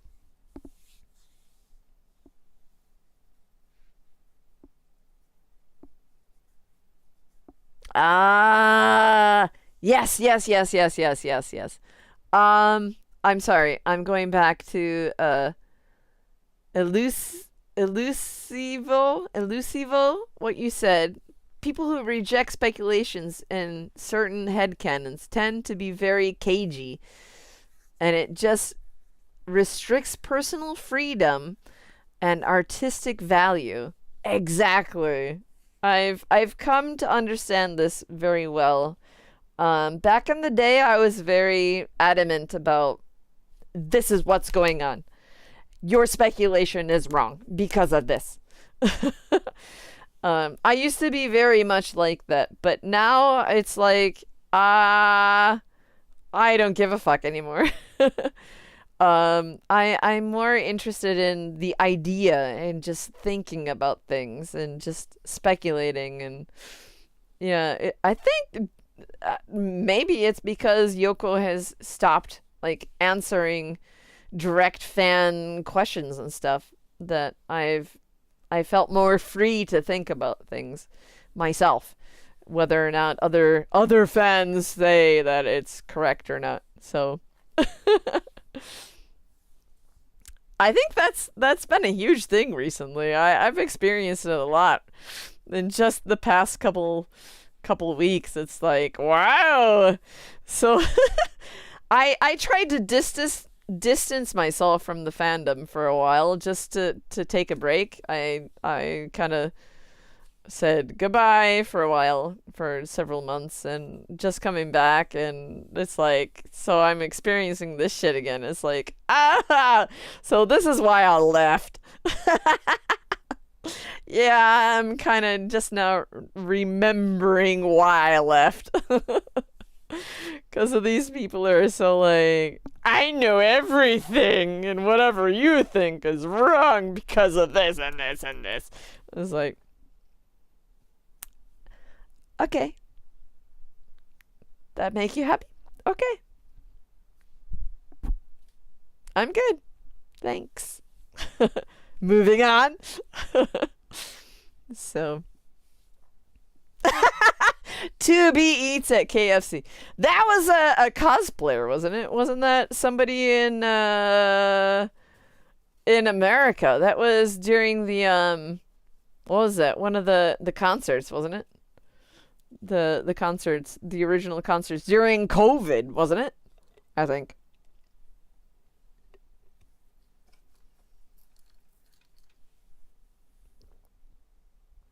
Oh God, my eyes are so bad. Hold on. I'm gonna try to make the screen bigger if I can. You guys, I'm getting old, yo. I'm getting shit. Fuck. I'm not gonna say it. I'm getting old. I can't see. I wonder, hold on. Can I pop this out? I wonder.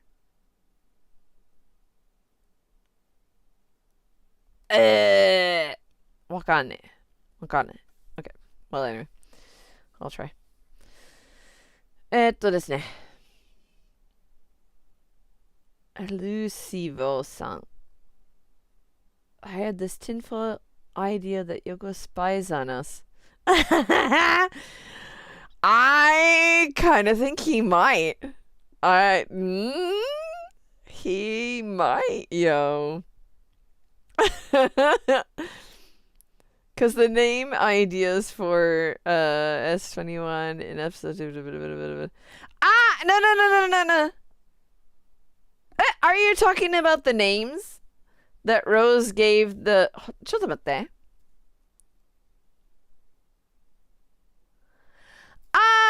Okay. ちょっと待って。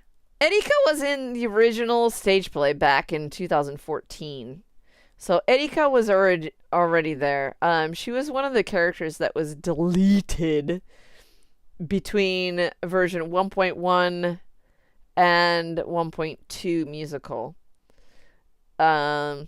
If you're talking about the flower names that Rose gives the four YoRHa girls in the episode 17 of the anime, that was actually an idea by Hana.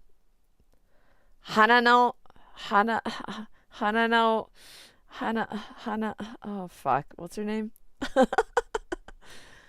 Hanana Nao san でしょ? Hanana Nao. ちょっと待って. Let me find the link. She played 違うな. 違う Ui san. She played Rose. Ui san. ちょっと待って.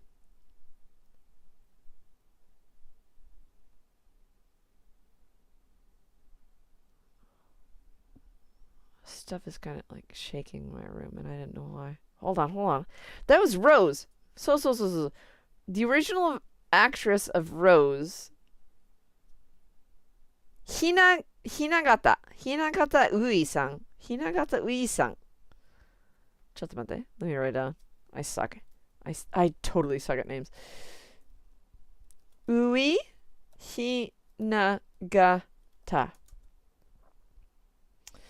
It was originally her idea to name each of the four YoRHa girls a specific flower name, which they actually released in episode 17 of the anime. So that was like, oh my god! So, Haranamiyo. Yeah, it wasn't her. That's who I was thinking of. Yes. That was who I was thinking of. But it wasn't her. It was Hinagata-san. Because she played Rose in version 1.2 musical. I retweeted that a while ago where she mentioned that back in 2018. I don't know where it is. I'm not going to look for it right now. Sorry. But it's in my, yeah, it's in my tweets and stuff. So you can find it. That was super amazing. That was really nice that they did that in the anime actually. Because it just feels like there's such a connection between everyone who's involved, you know. When they're asking all of the actresses and stuff from the stage plays to come and reprise their characters for the anime, it's like that's the least they could do is like, you know, to make this a bigger thing within the narrative. That's so amazing. So I was really, really impressed by experiencing that. Mm-hmm.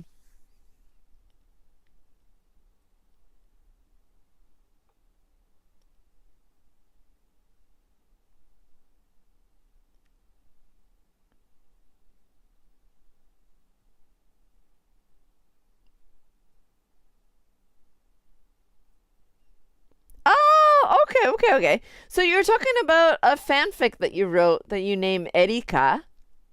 Oh, no, no, okay, okay. Yeah, yeah, yeah. Because yeah, Erika was one of the original characters who was in the first rendition of the stage play, Erika. Let me see if I have anything about that. Erika. そうだな。エリカはね、もしかして、I think I might have like restricted this page thus right now. Because it's my translation of the script, so I've kind of restricted that. Because it's unauthorized translation to show, so it's a lengthy thing of unauthorized translation. So that's kind of why I got rid of it.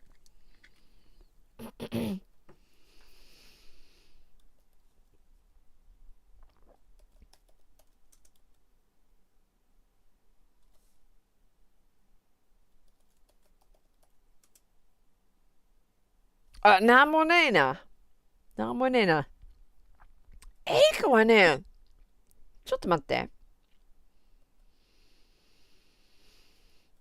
エイクはね、she was, hold on. That might be in,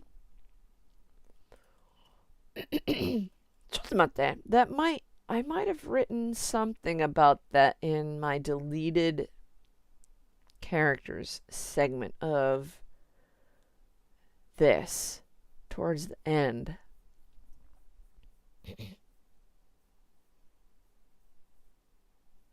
そう。ちょ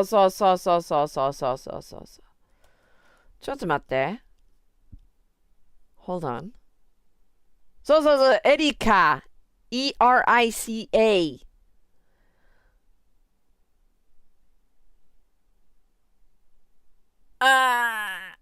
そう。I wrote a little bit about them here. ちょっと待って。I can't paste. Yeah, this is my official report on the YoRHa 1.2 musical. But towards the end, I talk about the characters that were deleted from the previous versions. So you can see where I was talking about Erica. ERICA. It's towards the end of the article. So it's talking about Erica and Shion, Aster. Both of them were deleted. And it's not necessarily that Yoko is cutting them, but どうだろうね。Yeah, Erika and Shion ね。They were easy characters to cut. Because originally there was quite a large cast. So, yeah. I'll have to read some of the stuff that I had written before because I probably forgot a lot about this here. So there's a bit that I was talking about a chord already.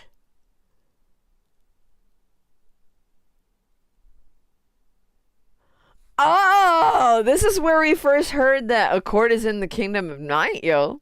I entirely forgot about that. Oh, he let that slip then. In 2018. Dude. If he's still cooking stuff about a chord, I'd be okay with it. Seriously. I mean, of all the like NieR characters, it's a chord that I have the most affection for. The most that I want to know more about. Yeah. Like that time, like what is it? 6,230. That's when in the Kingdom of Night, that's supposedly where the dragon weapons were created. And that's supposedly when, roughly speaking, chord was also created. So that would be an amazing, like, point in the timeline to create some new story for a game or something. That would be amazing.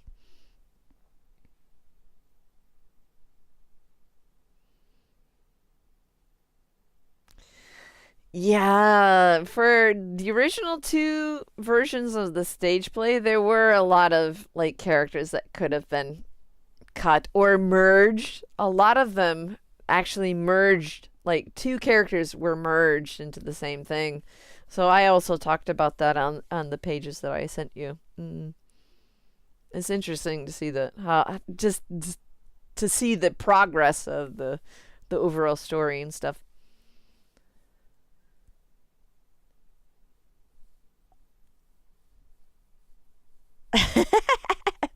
Yeah, right. I mean, the Kingdom of the Night, we don't know much about it as far as, it happens over in North America, or at least the Americas, North and South. We know that's where dragons originated. We know that's where a chord apparently originated. We know that's where the main battle between the dolls, not necessarily the aliens, but dolls, occurred. And especially since that's the Kingdom of Night, because apparently machines aren't able to exist in that sort of atmosphere because they need solar power. That was a thing back in the day that was stated. I don't remember where, but maybe it's been retconned from now, but who knows.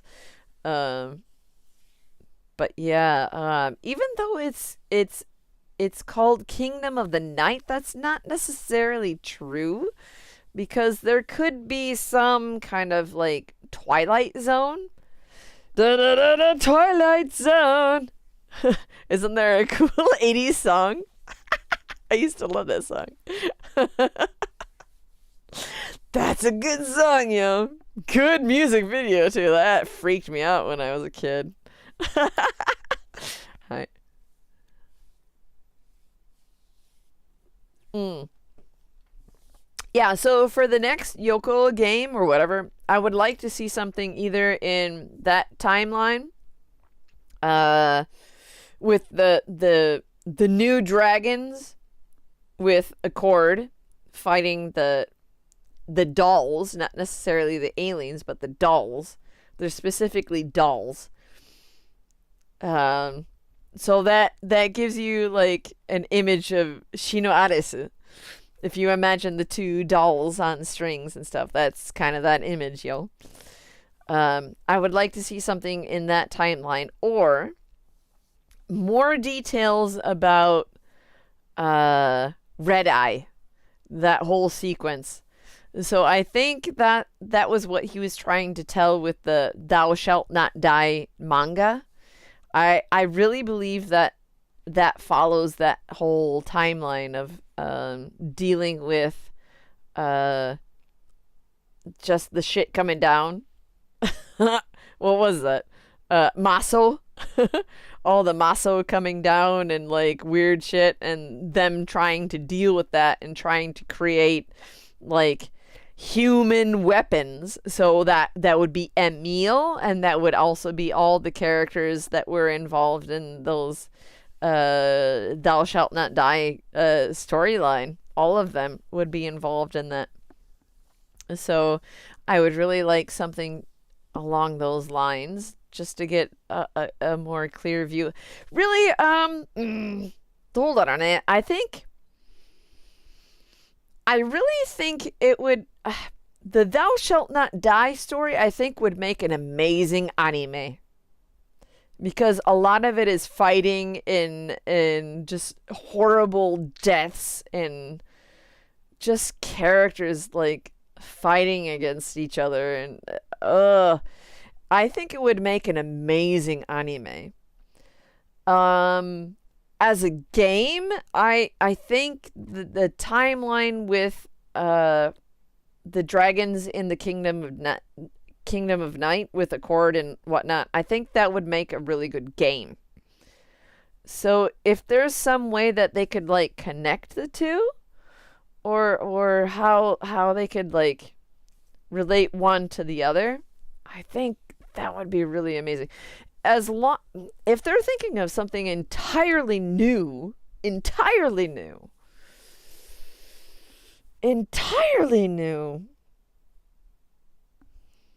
that's super hard to imagine. I mean, obviously it can be done because we're dealing with, time and how time has no end, right? So you can basically do anything really with all the different timelines and stuff. But what would make a good game?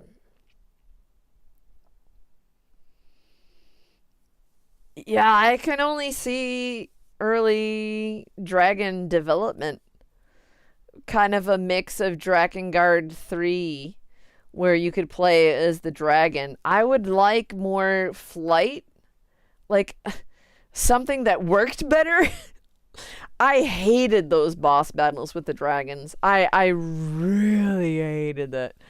It sucked so much. So if they're able to like fix that in a way, and to do more like the original Drakengard, like that whole flight sequence, that actually worked better than Drakengard 3.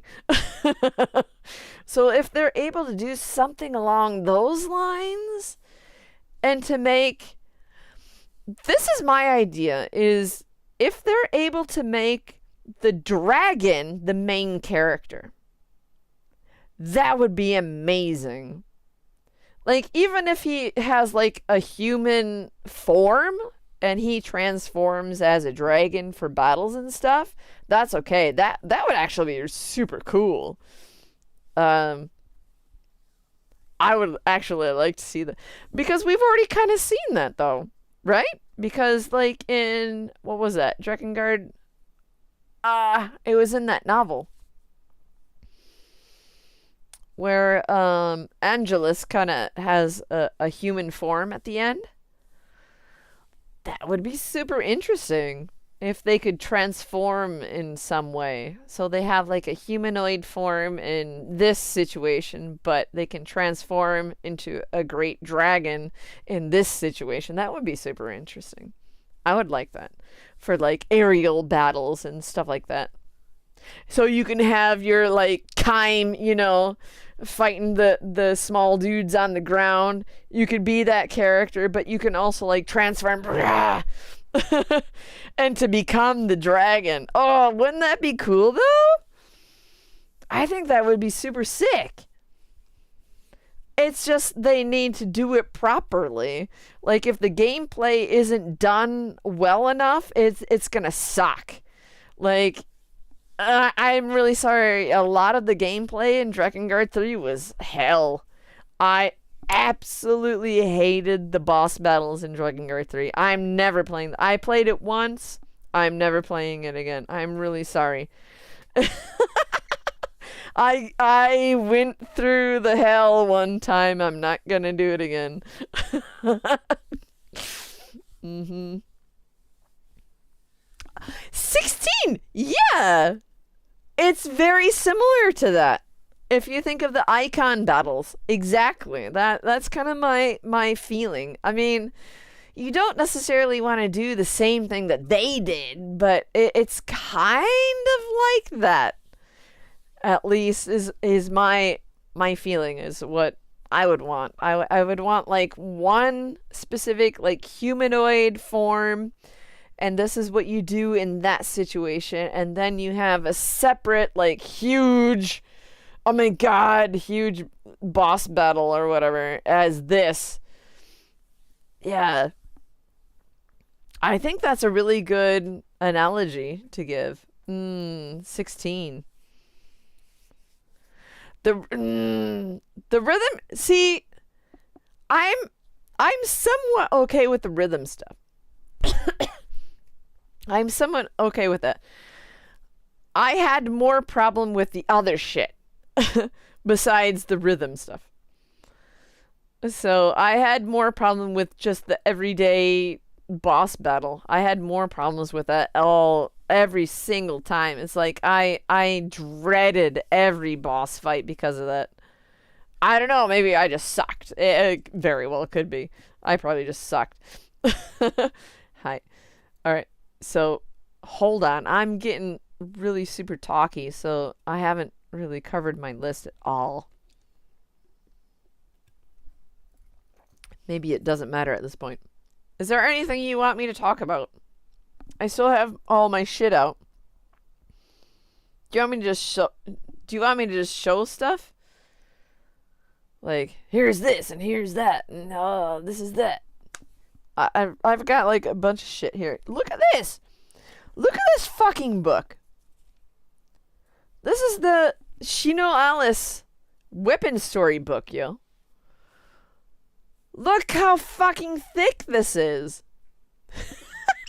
It's thick. This is like 1,000 pages. No, literally. It's literally 1,000 pages. It's over 1,000 pages. Hold on. The final page. 1,023. So this is 1,024. It's 1,024 pages of the weapon stories in Shino Alice. Oh, with the bookmark.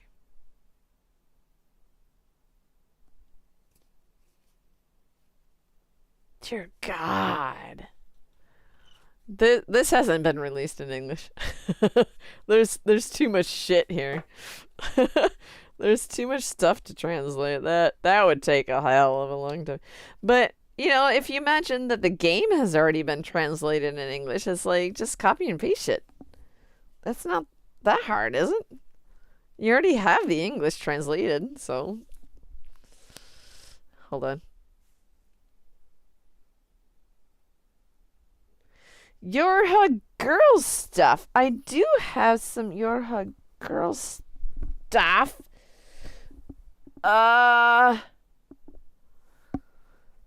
I kind of forget. Hold on. I kind of forget what was released back in the day. Oh. No. These are the two versions of... yeah. This is from YoRHa. Oh, actually. Oh.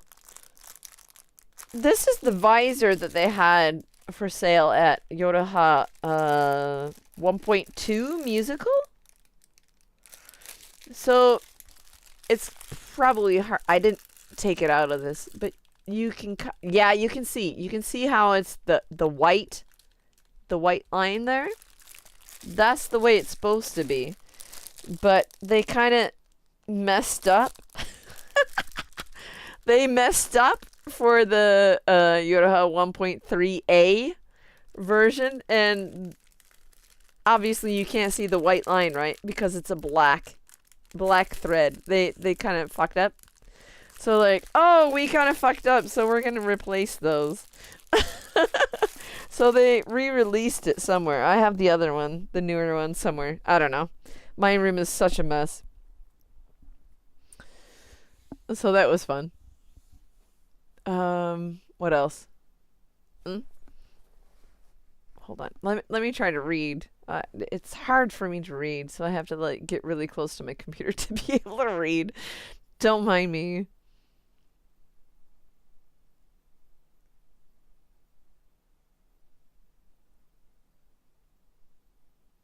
Ah, right. When we're talking about the rhythm boss battle for the end of Drakengard 3, yeah, that really threw you off, didn't it? But if you knew anything about the original Drakengard, you kind of knew that that's what was coming. So, Drakengard 2 was unique because that was not directed by Yoko. Drakengard 1 and 3 were directed by him, so yeah, you can kind of understand. I mean, yeah, obviously, yes, it did throw you off, and that was kind of the point. So,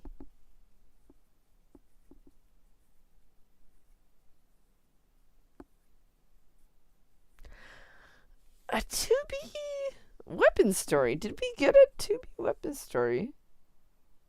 Like after the fact? I don't remember. I don't remember. Yeah, these visors are amazing. I never opened this one. This has never been opened. The black one. The mistake. The mistake, I never opened that one. This one, I think I opened. This looks like I opened it at least once. But I think I had another one somewhere. 'Cause this is old. Right? This is an old one. This is from version 1.2 musical. And this was the newer one from 1.3a. So this was the mistake, and they had another one after that corrected it. So I think I have another one somewhere. My room is such a mess. I probably lost a lot of things somewhere.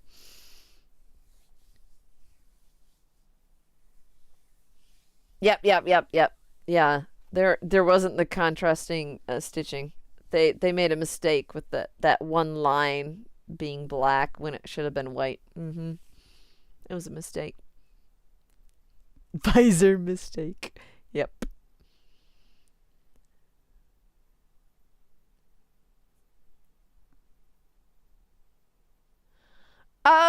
Yeah. I wasn't personally able to finish NieR Reincarnation myself. I was just it was just a point in my time, a point in my life where I was just not able to do things like that, like to play games. So it's really sad I wasn't able to actually complete the game myself, but I've seen various movies and stuff from it. Um I wonder if I remember. Yeah, because there's some really interesting lore at the end of that game, isn't there? It like how it depicts the original Gestalt entity as it kind of merges with the machine entity, server entity kind of thing, becoming the red girl. It's basically the origin of the red girl. So it's there was already the entity that had existed, but then there's the machine entity, and then they kind of merge together. So that was super interesting. We were kind of speculating that from a long time ago, though. That was the original Gestalt entity, which we see at the end of the Lost World novella. and that was kind of retconned a little bit after NieR Automata, and then they added the female character as well. Originally, there was only the male version, the entity of the Gestalt terminal. There was only the male version. So the whole idea of having it relate to the female character or the male character as it relates to like NieR Automata, how they're the same looking characters as 2B and 9S, that was all in retrospect. All of that is retrospect. So you really kind of have to take that with a grain of salt. Is that wasn't necessarily the original plan. I mean, that's the way it became, and that's how it is, but you kind of have to also acknowledge what came before. That this is what it was, and that's what happened later. I don't know. I kind of think it's important to acknowledge both. To acknowledge that that's the original story, and then this is the altered news story as it is today, that kind of thing, and both are fine, but it's just like some people like to deny what came before and say this is what it is and blah blah blah, so on and so forth. It's like, well, if you imagine this is what was in the original story to begin with. So there's a lot of retconning going on and like rehashing or like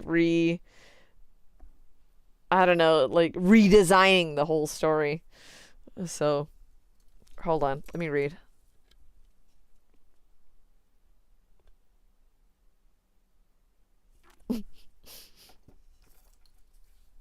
Whenever the mother beast shows up, we all get PTSD.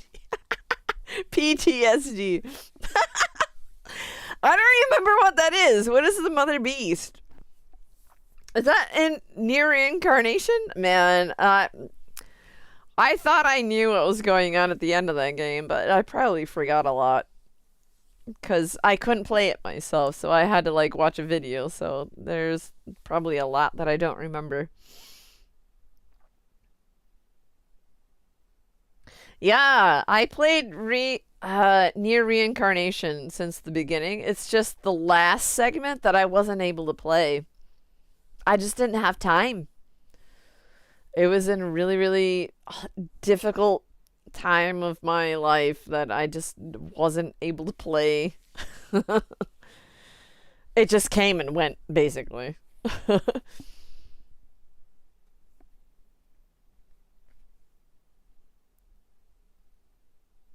Yeah. So that's the retcon.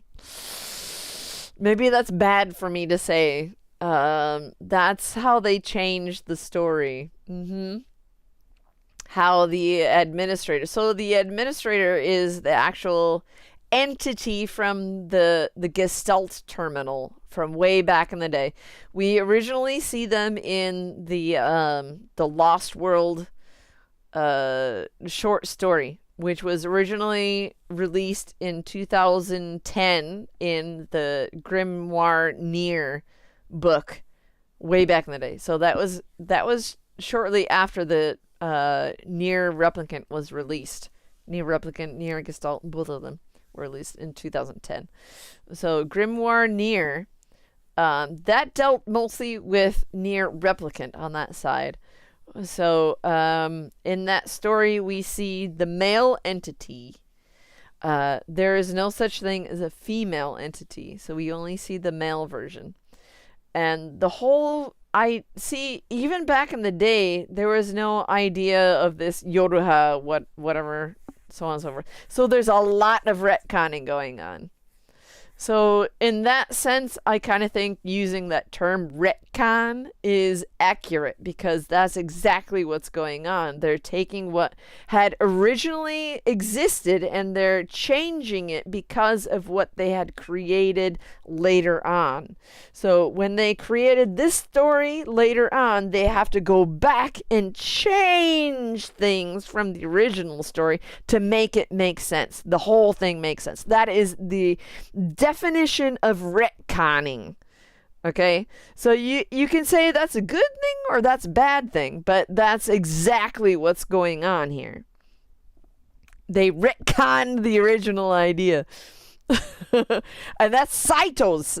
That's Saito's. That was him. That wasn't Yoko. That was Saito, because it was Saito's idea to connect the whole YoRHa idea into NieR to begin with, according to the what was that manga, if we're to believe that as fact. So that's super interesting to me. It makes sense. Yeah, I can totally see that happening. Amazing. Yeah. I think you can see a lot of the material from NieR Reincarnation on YouTube or wherever else. It's just really difficult to do that because a lot of the videos are super long. So it would be nice if they could kind of cut it a little bit so that we can digest it in smaller pieces. That would be good. Especially with like commentary. For me personally, I mean, that's kind of what I do on my own channel. I play games and I comment as I play things. So, but for me to digest a story, I would rather not have any commentary. I would just like to see the game as it was. So no commentary would be the best for me.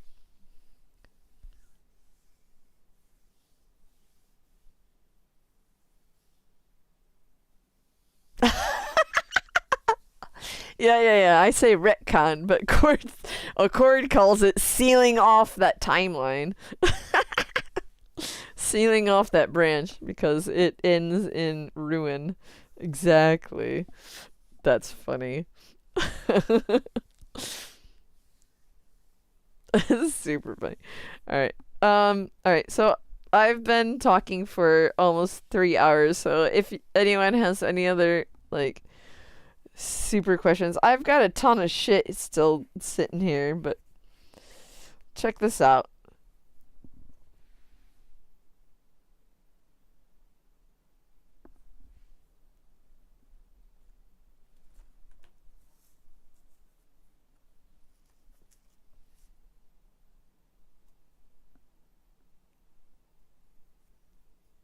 These are the special bonus items, I guess, that we received for the what was it?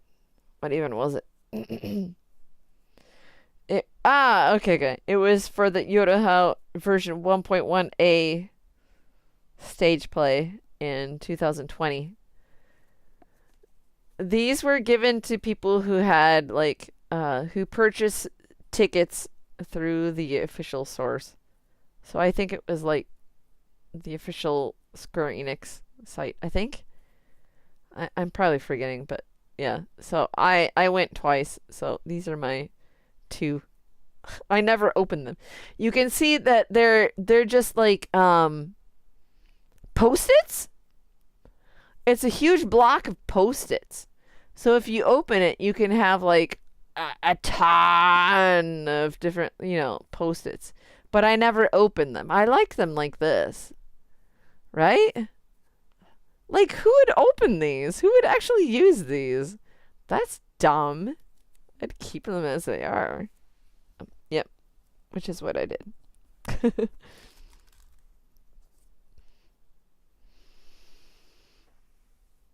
Right? Yeah, exactly. They're the black boxes, yo. So it's like, who would open those and actually use the separate pages just for that design? It's like, you can't even write on that. I mean, obviously the other side is white, but come on. Who would actually...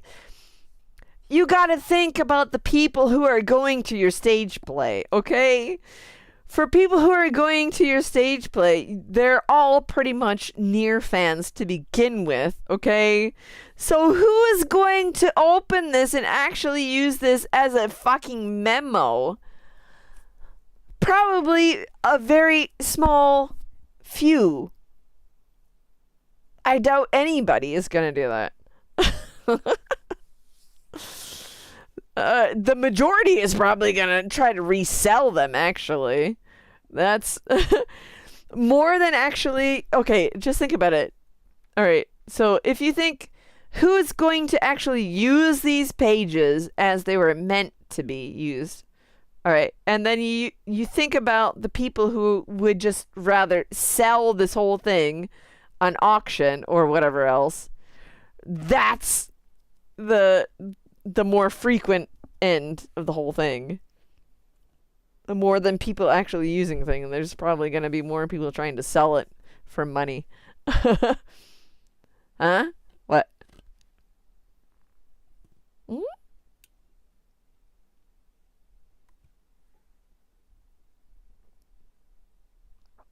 でしょ? Commander. Commander stares disapprovingly in deep space. She's like, Nigo, それはやっちゃいかんぞ。わかるだろ?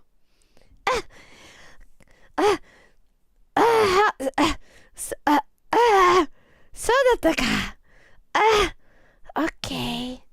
みたいな。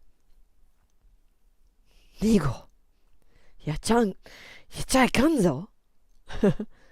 そうだったんですか。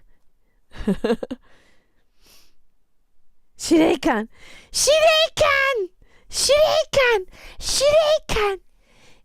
これ、売ってもいいんですか？司令官、これめちゃくちゃいいだろ？これ、私たちのブラックボックスのように、なんか、紙のようにメモが書けるようなやつなんですけど、これが販売したら、すごいお金ができるじゃないですか？ニゴ、それは今考えるべきでしょ？考えるべきものですか？今の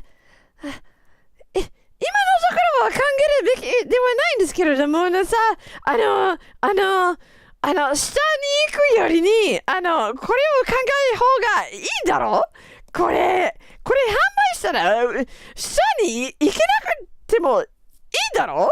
それでいいんでしょ？ねえ、下に行きたくないの、もう、司令官、やだ、もう、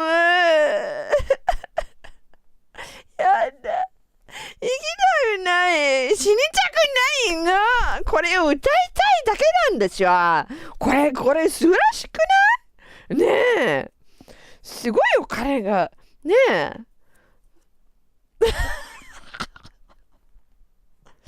What the fuck is all that? 司令官ねえ Alright, so that was a stream of consciousness. Sorry. In the scenario of number 2 arguing with the commander because she doesn't want to go down to war. She would rather sell these amazing things and make money. 司令官、これは素晴らしいものなんで。ねえ、これめちゃくちゃお金がねえ、お金もらうよ。戦うよりこれを売った方がいいんだろ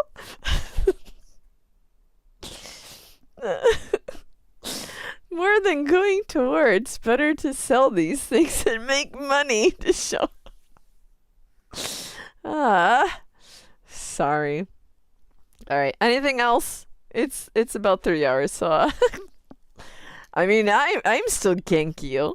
I'm still Genkyo. If anyone has something to talk about, I'm still Genkyo. Obviously, I'm making up some dumb skit. ねえ、これ素晴らしくない？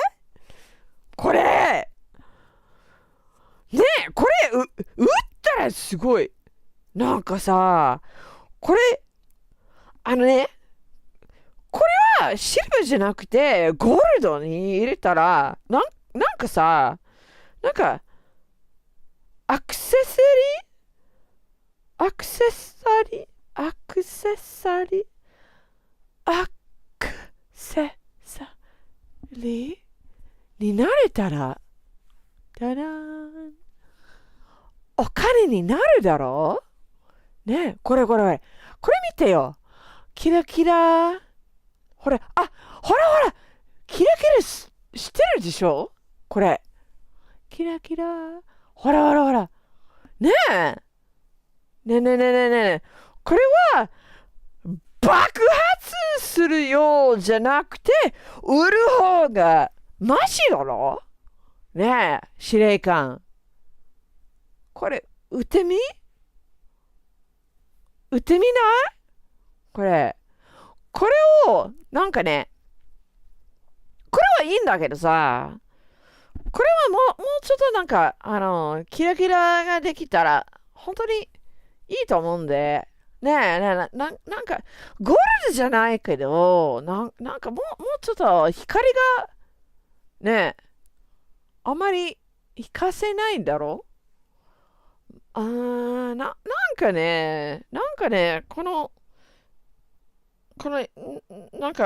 線とか、もうちょっと引かせていただいたら、なんかいいなと思うんだけど。これはただの箱だね。これ、ただの箱なんだよ。まあ、キラキラをしてるんだけどさ、まあ、これ、重いよ。これはどんだけ重いんだよ。これ重いんだよ。なんか、ネックレスとしては、ちょっと重すぎない？ちょっと考えさせて。考えてくれ。考えてくださいよ。これ、重いのよ。こんなに重さがいらないのよ。いらないんだよ。いらない。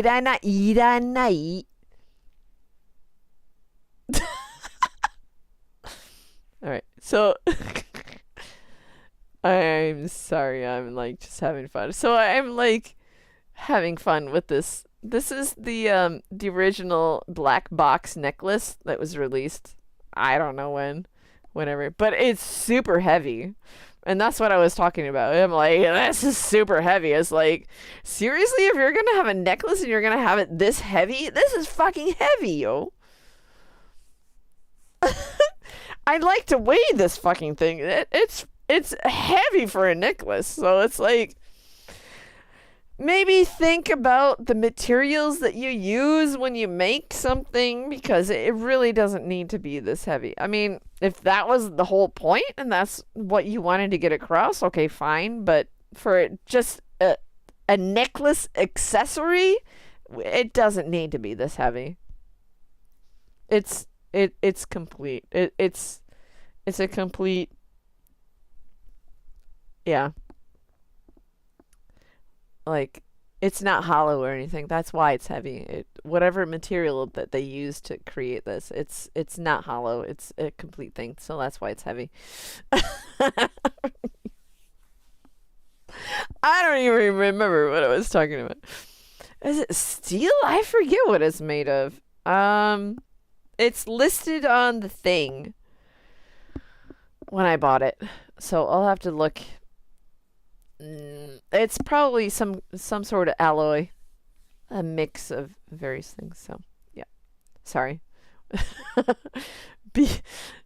Ever since my stream of consciousness, let me read some comments. Hold on. Oh yeah, actually, way back in the day, before Yoko decided on the word automata, he was thinking of android. That was a whole thing. I wrote about that way back in the day. So you can search for for it on my website. I wrote about that. Yeah, his initial idea was Android. So imagine that. NieR Android. I'm glad he was able to change it.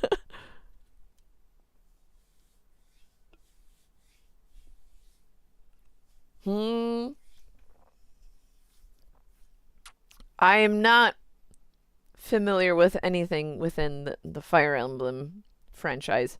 I played the original game way back in the day, but I wasn't like anything serious or anything. I think I even played it on an emulator or something. I don't even remember. I don't remember. Except I remember the anime for it. I remember the anime for Fire Emblem. Do you remember that? Mars, with Mars. Who played that character? Chottomate. Was that Ishida Akira? I want to say that was him. Chottomate. Let me look this up. Fire Emblem. Fire Emblem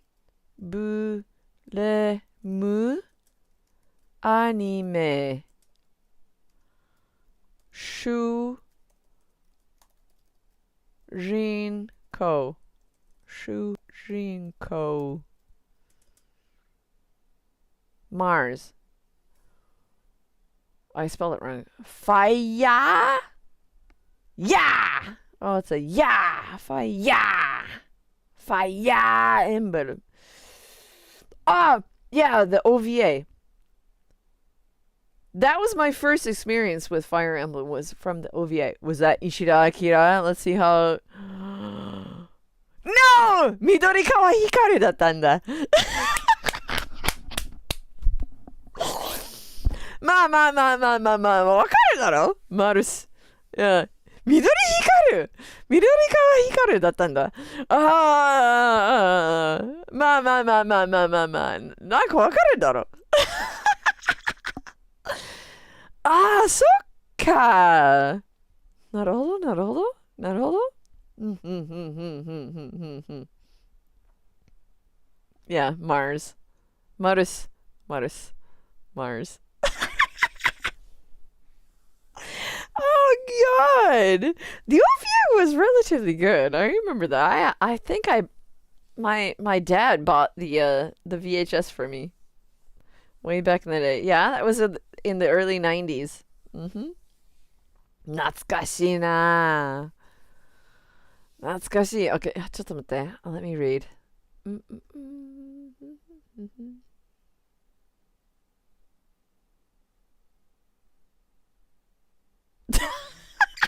Stream of Strong Zero. Well, if you wanted some proof.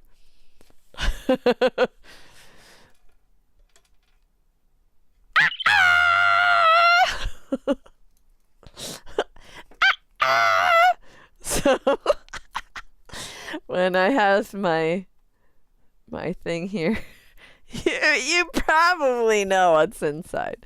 It's probably, yeah, it's this is Iwadari-san. This is from Game Takto from 2018, I think, or 2019. Doreka. Yeah, same with this. This is oh God. Yeah. Who is that? That was my brain is bad. I know who that is, but my brain is bad. Hold on.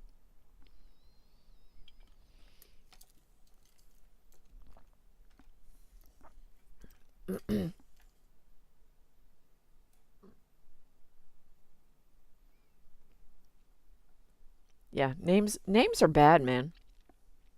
I can't think of names.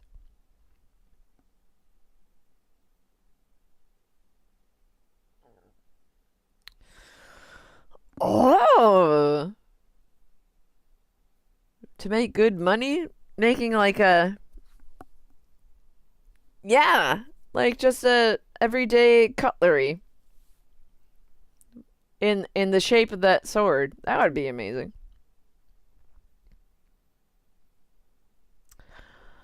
You know what? Have you seen my swords? They're not real. They're oh God, what's the name of it? They're imitation swords. My brain is really bad, like recalling specific words right now. Sorry, it's strong zero. I can't think of specific words. I still have my swords from my YoRHa, my original YoRHa stage play cosplay. Have you seen those? Yeah, way back in the day, I did cosplay. It's like I'm not a cosplayer, so I just buy shit. I can't make anything myself, so I bought like a mozoto. That's what it is. Mozoto. ちょっと待って. I'll write it. Mozoto. これ. It's imitation sword. ちょっと待って. I have two of them. So this was back in the day when I created my original YoRHa character. And I have a page for that documents everything. So you can see exactly when I created it, which is super interesting because it fits within the whole NieR Automata thing. So if you haven't read it yet, please read it because it's super like, whoa, zeitgeist. Hold on. Let me see if I can find the actual page. It was my Halloween, YoRHa Halloween page. Oh, ちょっと待っ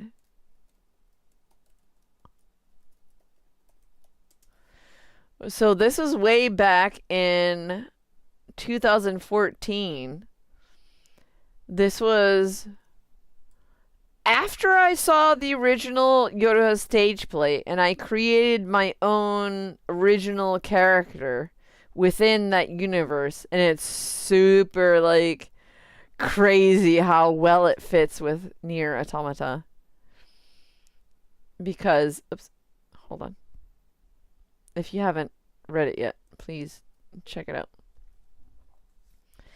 Because at that time, I had created the idea of a destroyer type of android, which is basically the same as the executioner, the E-type, which we see in NieR Automata. It's basically the same thing.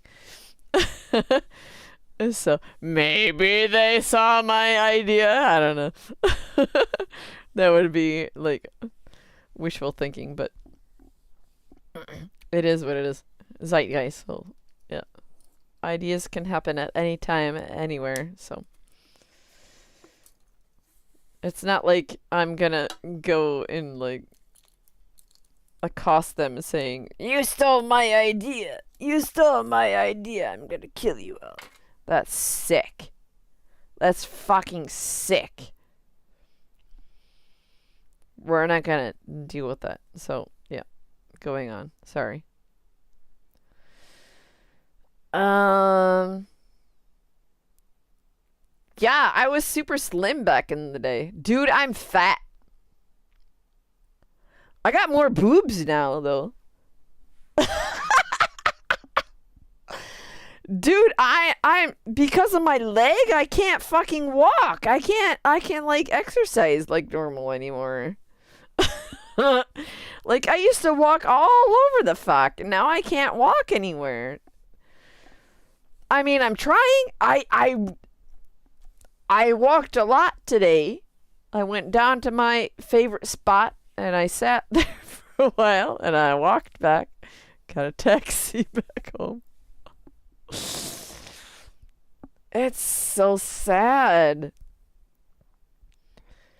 I don't know, man. I gotta do something about my gut. Like I got boobs now though. It's like I never had decent, like these aren't even decent boobs, but that at least that's something. But I never had that before. as I have my black box. Yeah, serious. It's like, god damn. I don't know what to do. Should I get like a, I don't know. I can't go outside. I can't walk all that well yet. So it's like it's really difficult for me to like exercise and to, and I need this shit to get through the fucking day. you know? So and I know I don't cook. Fuck. I just put something in the microwave, warm it, and there we go. That's good enough. Yeah, this is my bad foot. Why is there a scratch on my foot? Is there one there? What the fuck? Did my cat? Oh god, my cat probably scratched me. But anyway.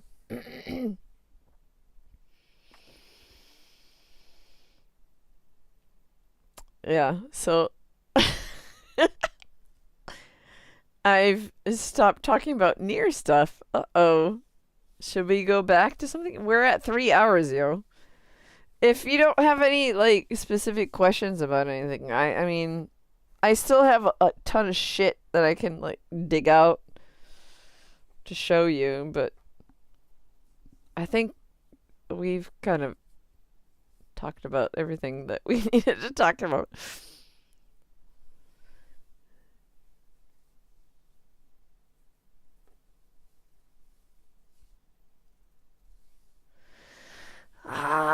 Yeah, dude. Yeah, you've shown me a ton of your skating shit. It's like I understand, and it's super amazing, and it's like I don't really have anything to say about it. It's like I don't know. It's cool. But it's like, personally, it's like I have nothing to contribute to this conversation kind of thing. So it's kind of awkward.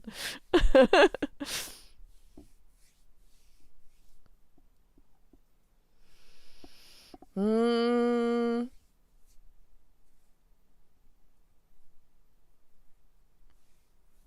yeah. Yeah. That's absolutely my issue right now is like people are telling me to do like rehab or something with my foot. It's like I'm doing shit. I'm like moving my foot and crap. It's like, what more do you want me to do? It's like, what? I can't be doing this all day. Like, oh, I'm gonna put my foot up and down. I'm gonna do this. Yes, as I talk to you on the phone, I'm gonna do this. 1 and 2 and 3 and 4 and 1 and 2. It's like, I don't have time to do that. It's like, what?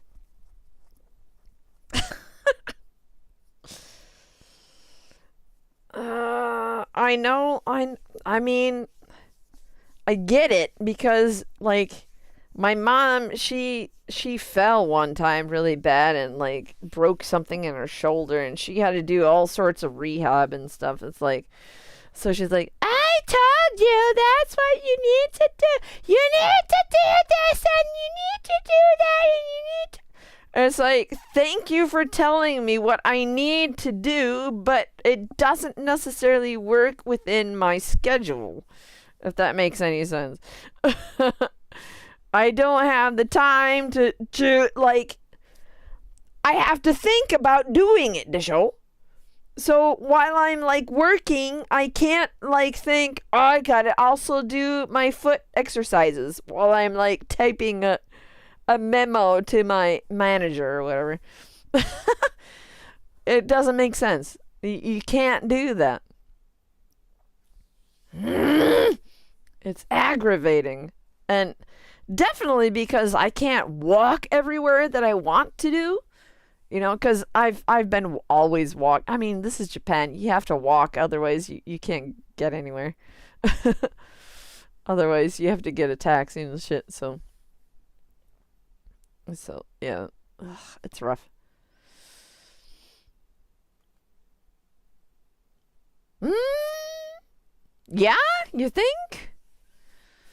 I don't know. I would like to do more like casual streams if it's possible, and if people are like around that, you know, because I don't want to just talk. I'd like to get more feedback because I'd like more conversation. Like, that's what I really like about Discord is because you can join a chat and it's not just you talking, but other people like it's a real conversation. Like here, yeah, we get the chat and shit, but it's really difficult to like to read and also you know what I mean? I don't know. It's not like a conducive conversation. I don't know. My vocabulary is bad. So the situation isn't conducive for a natural conversation. How about that? Does that work better? Does that?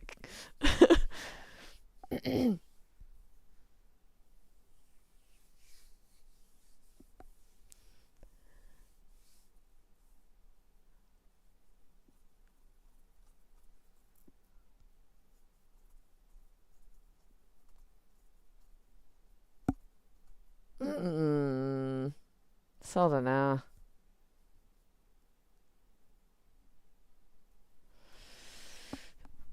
Yeah, this is like my first real injury, I guess, but I kind of think this was a long time ago though. I do remember, okay, imagine this. All right. I do remember going with my dad and probably another friend or my brother or somebody, and we went up near my house. There was this really great big hill, and it was amazing in the winter because when you would sled down, it was like it was awesome. But the thing was with this hill, there was a bit of erosion going on the left side of the hill. And it's surrounded by trees the whole entire way down. So it's this very narrow, steep hill. And when you sled down it, it's amazing. But if you get stuck in that little bit towards the left, where there's that erosion that's going on, you can get stuck in that area and it will take you out into the trees. That's what happened to me one time. I went down the hill and I got stuck in that kind of trough, and it took me out into the trees, like literally into the fucking trees. So you're going down the hill really super fast, and then you get stuck in that dip that takes you out into the trees. And I know I hit my left foot. My left foot hit one of the trees really super hard, but I was a young kid at the day, so it hurt, but I don't think it did anything. And after the fact, of course, my dad was like, he doesn't know what the fuck's going on. I don't know what the fuck's going on. What grade was I even in? I don't even know. I was probably like 4th or 5th grade or something like that.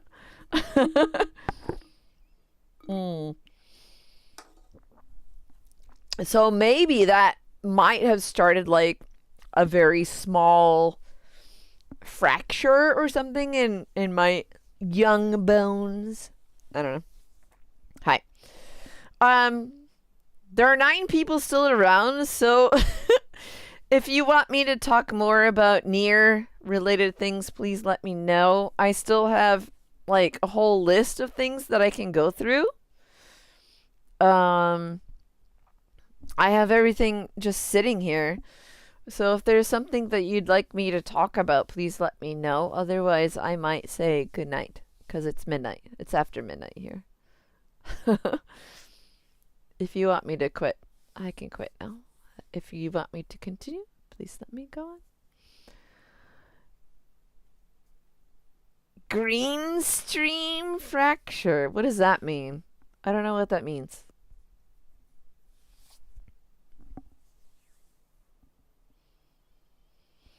I mean, check this out. This is... Ooh. Shit. Aww. Soldana. Soldana. This is one of the photo albums from the YoRHa boys and musical stage plays. This is the white one. So this is the boys version. What's really sad about this is that the glue inside that keeps everything together is super weak. So it just all falls out. It all falls out. So it's just like a book keeping the photos together. I have a ton of these photos of all the boys. Oh, they're so good. These are some really great photos, but oh, there's also the postcards that we had. Soldana. So that's a little bit disappointing that the glue is really shit and everything falls out. But it's still, the design is super nice. The design, sorry, it's hard to show you. The design and the bottom part, like that. And it's not on the back though, so that's super sad. It's only on the front that you have this design, and at the bottom, so the back is nothing. So that's kind of sad. So that's the white version, and then the black one was for the musical,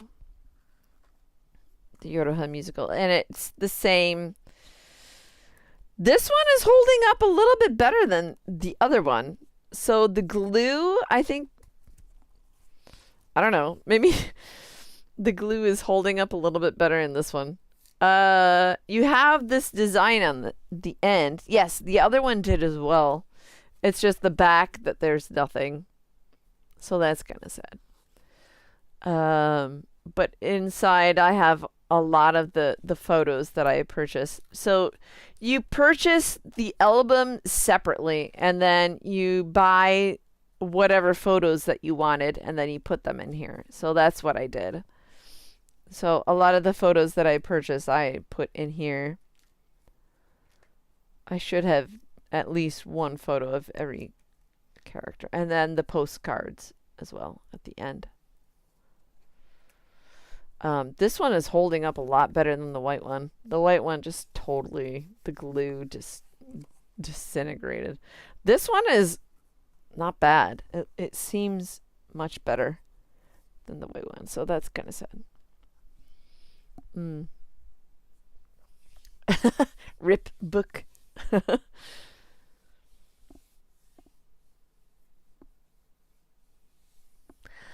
Yeah, definitely. I'm always game for like just really casual streams like this. It's like I'm not someone who thinks about like, oh, I'm gonna make a video and this is what I'm gonna do, that kind of thing, and just upload it. No, I'd rather be more like in the moment, because I don't have time. I don't have the time to like prepare for, this is my script, this is what I'm gonna say, this is what I'm gonna do, that kind of thing. Yeah, I can get like a general idea of what I want to talk about and stuff like that, but I just don't have the time to do that sort of thing. So more free, more like, casual streams like this, like just a normal talk kind of thing, I'm totally able to do.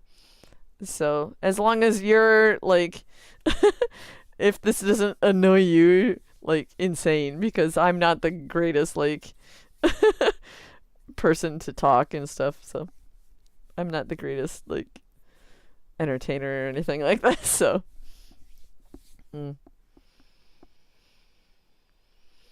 the boys, yes, the boys are amazing. I do, and no, that's the girls. The boys, See, that was the thing that I really enjoyed with the male accord. I know that in Yoko's like mind that Accord is only a female android, but I really, really, really, really like the image of the male Accord. It's probably just me. I mean, I don't know. But I do love my boys. My boys, these boys are gorgeous. All of them are amazing. So, like, the YoRHa Boys stage play, that was so good. Ah, it was so good. I do enjoy a more, like, girls and boys kind of play, but if you're going to have only one sex, I would much rather an all boys stage play than an all girls thing. I'm not so much of a fan of the all girls kind of thing. It gets to like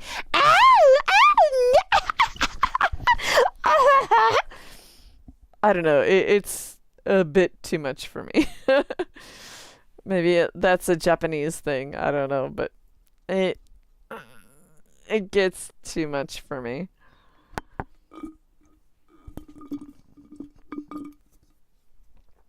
All right, so it's almost 12:30, so I think I will wind it up here.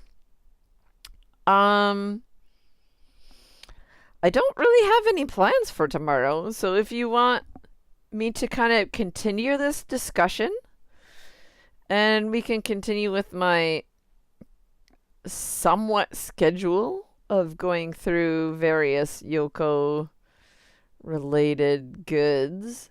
I do have a list. I don't know where it went, but it's gone now. But anyway. So I can maybe pick it up again tomorrow. If you have a specific time that works best for you, please let me know. Obviously I'm in Japan, so there is a little bit of that time lag involved.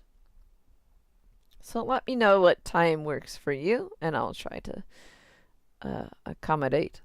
As long as it's not early morning for me. I'm not a morning person. I'm still going to be up until probably 3 or 4 yet today. I'm not a morning person. I did bring in the clothing, didn't I? I did. Okay.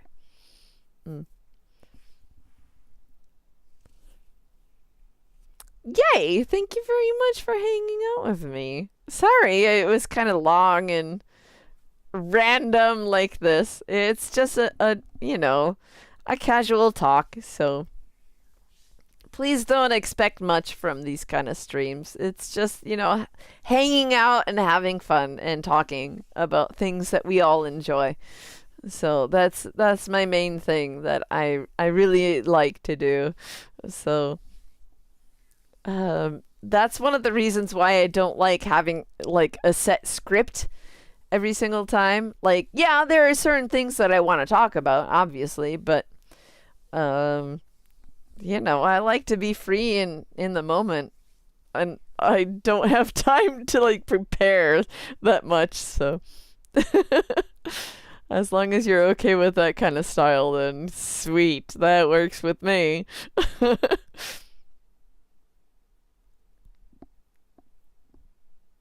Hold on, let me read. It's hard for me to read. I'm like getting super close to the computer because I can't read. Hold on a minute. As I try to squint and read. What is it? Ah, yeah. You're talking about despite the stereotypical Japanese schoolgirl writing, I still love YoRHa girls. そうだね. It's a good story. I mean, it's based on the YoRHa boys stage play, so the story isn't all that different. It's just the setting, and yeah, literally the setting is different. What's interesting about that is that the original YoRHa boys stage play took place in Madagascar. So that's just off the coast of Africa.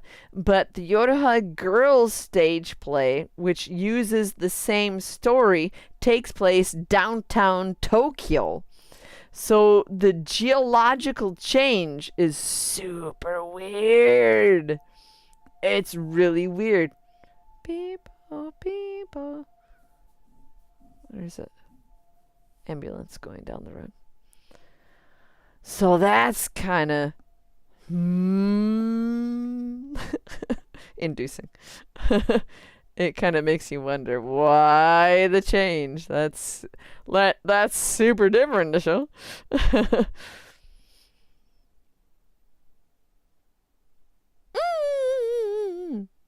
Okay.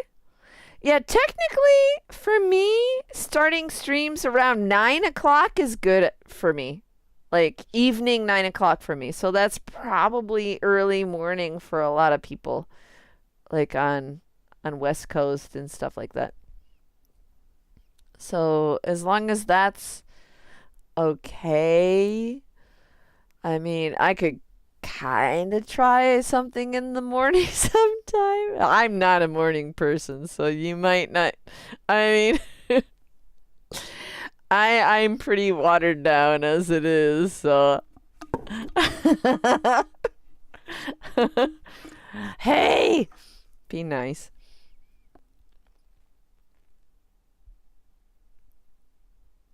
5 a.m. PDS. 5 a.m. What is that? Oh God. Is that seriously? Hold on. ね。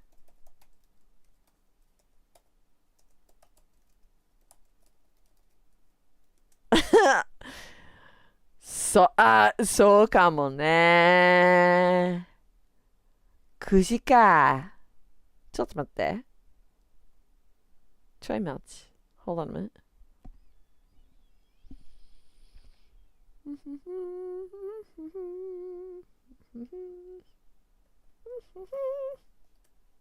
Oh yeah, next week, dude, you guys, I've got a concert I gotta sing at you. Tokyo Opera City. Tokyo Opera City. It's a really nice venue, yo. Oh, the place is gorgeous, but it's super difficult to perform in. It's really hard, especially like where I'm supposed to be standing. I probably can't see our conductor at all. So, yeah. Wait a minute.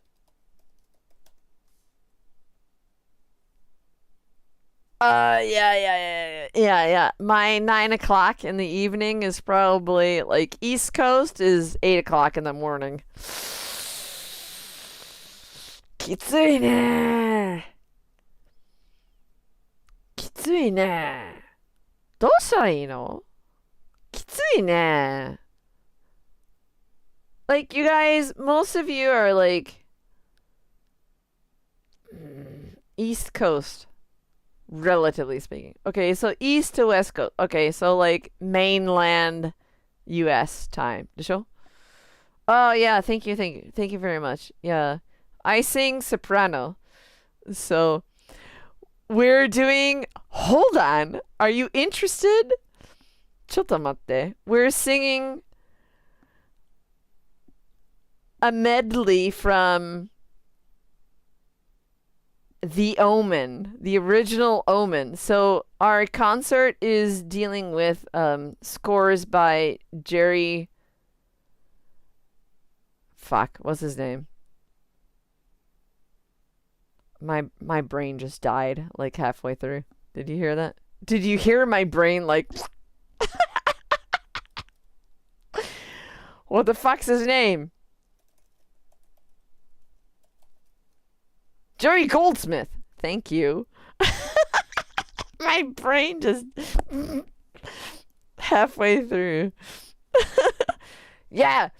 So if you've heard, it's the ending thing of The Omen as well as the dog attack. It's kind of like meshed together. Those are the themes that we're going to be singing. Of course, we're doing other things besides the omen, but that's like the main thing that we're like super doing. So there's a segment in the omen medley where we technically sing, but I'm pretty much screaming the whole thing, so because I have a huge mouth. My voice travels, so I'm pretty much screaming the whole entire time. So, oh yeah. Ah, Asia. Okay. So, all right. Everybody is every. Oh, okay. All right, guys. Oh God. Okay. I might not be able to accommodate everybody according to your own geological time, because I'm in Japan, yo. So I'm really sorry. 9 o'clock is a good time for me. 9 o'clock in the evening. So I'm really sorry. I might have to just stick with that. So tomorrow I don't have any plans right yet. So I could probably continue just a random. I mean, I haven't gone through all of my NieR stuff yet, so I can probably continue with that. And if you have any like NieR related or whatever questions, I could maybe try to continue with that. So how about let's plan for that. If anything changes, I'll let you know on Twitter. So how about that? Is that okay? I'm just hanging out, yo. Please don't feel like, oh, this is like a super like professional thing, because that's not what I'm aiming for. I'm just hanging out, yo. Hmm. Talking for 3.5 hours. That's pretty cool, yeah. I'm amazed that anyone is interested in hearing the dumb shit that I have to say. Because I'm just a freaking fan as much as anyone else, so there's nothing official with me, so yeah. All right, well, cool, thank you very much. All right, guys, so I'm gonna call it quits for now, so until next time, everybody have a good one. So long and farewell. Bye bye. Mata ne. Oyasumi nasai. Bye bye. Mata ne. Bye. Ay. Oyasumi. Yay.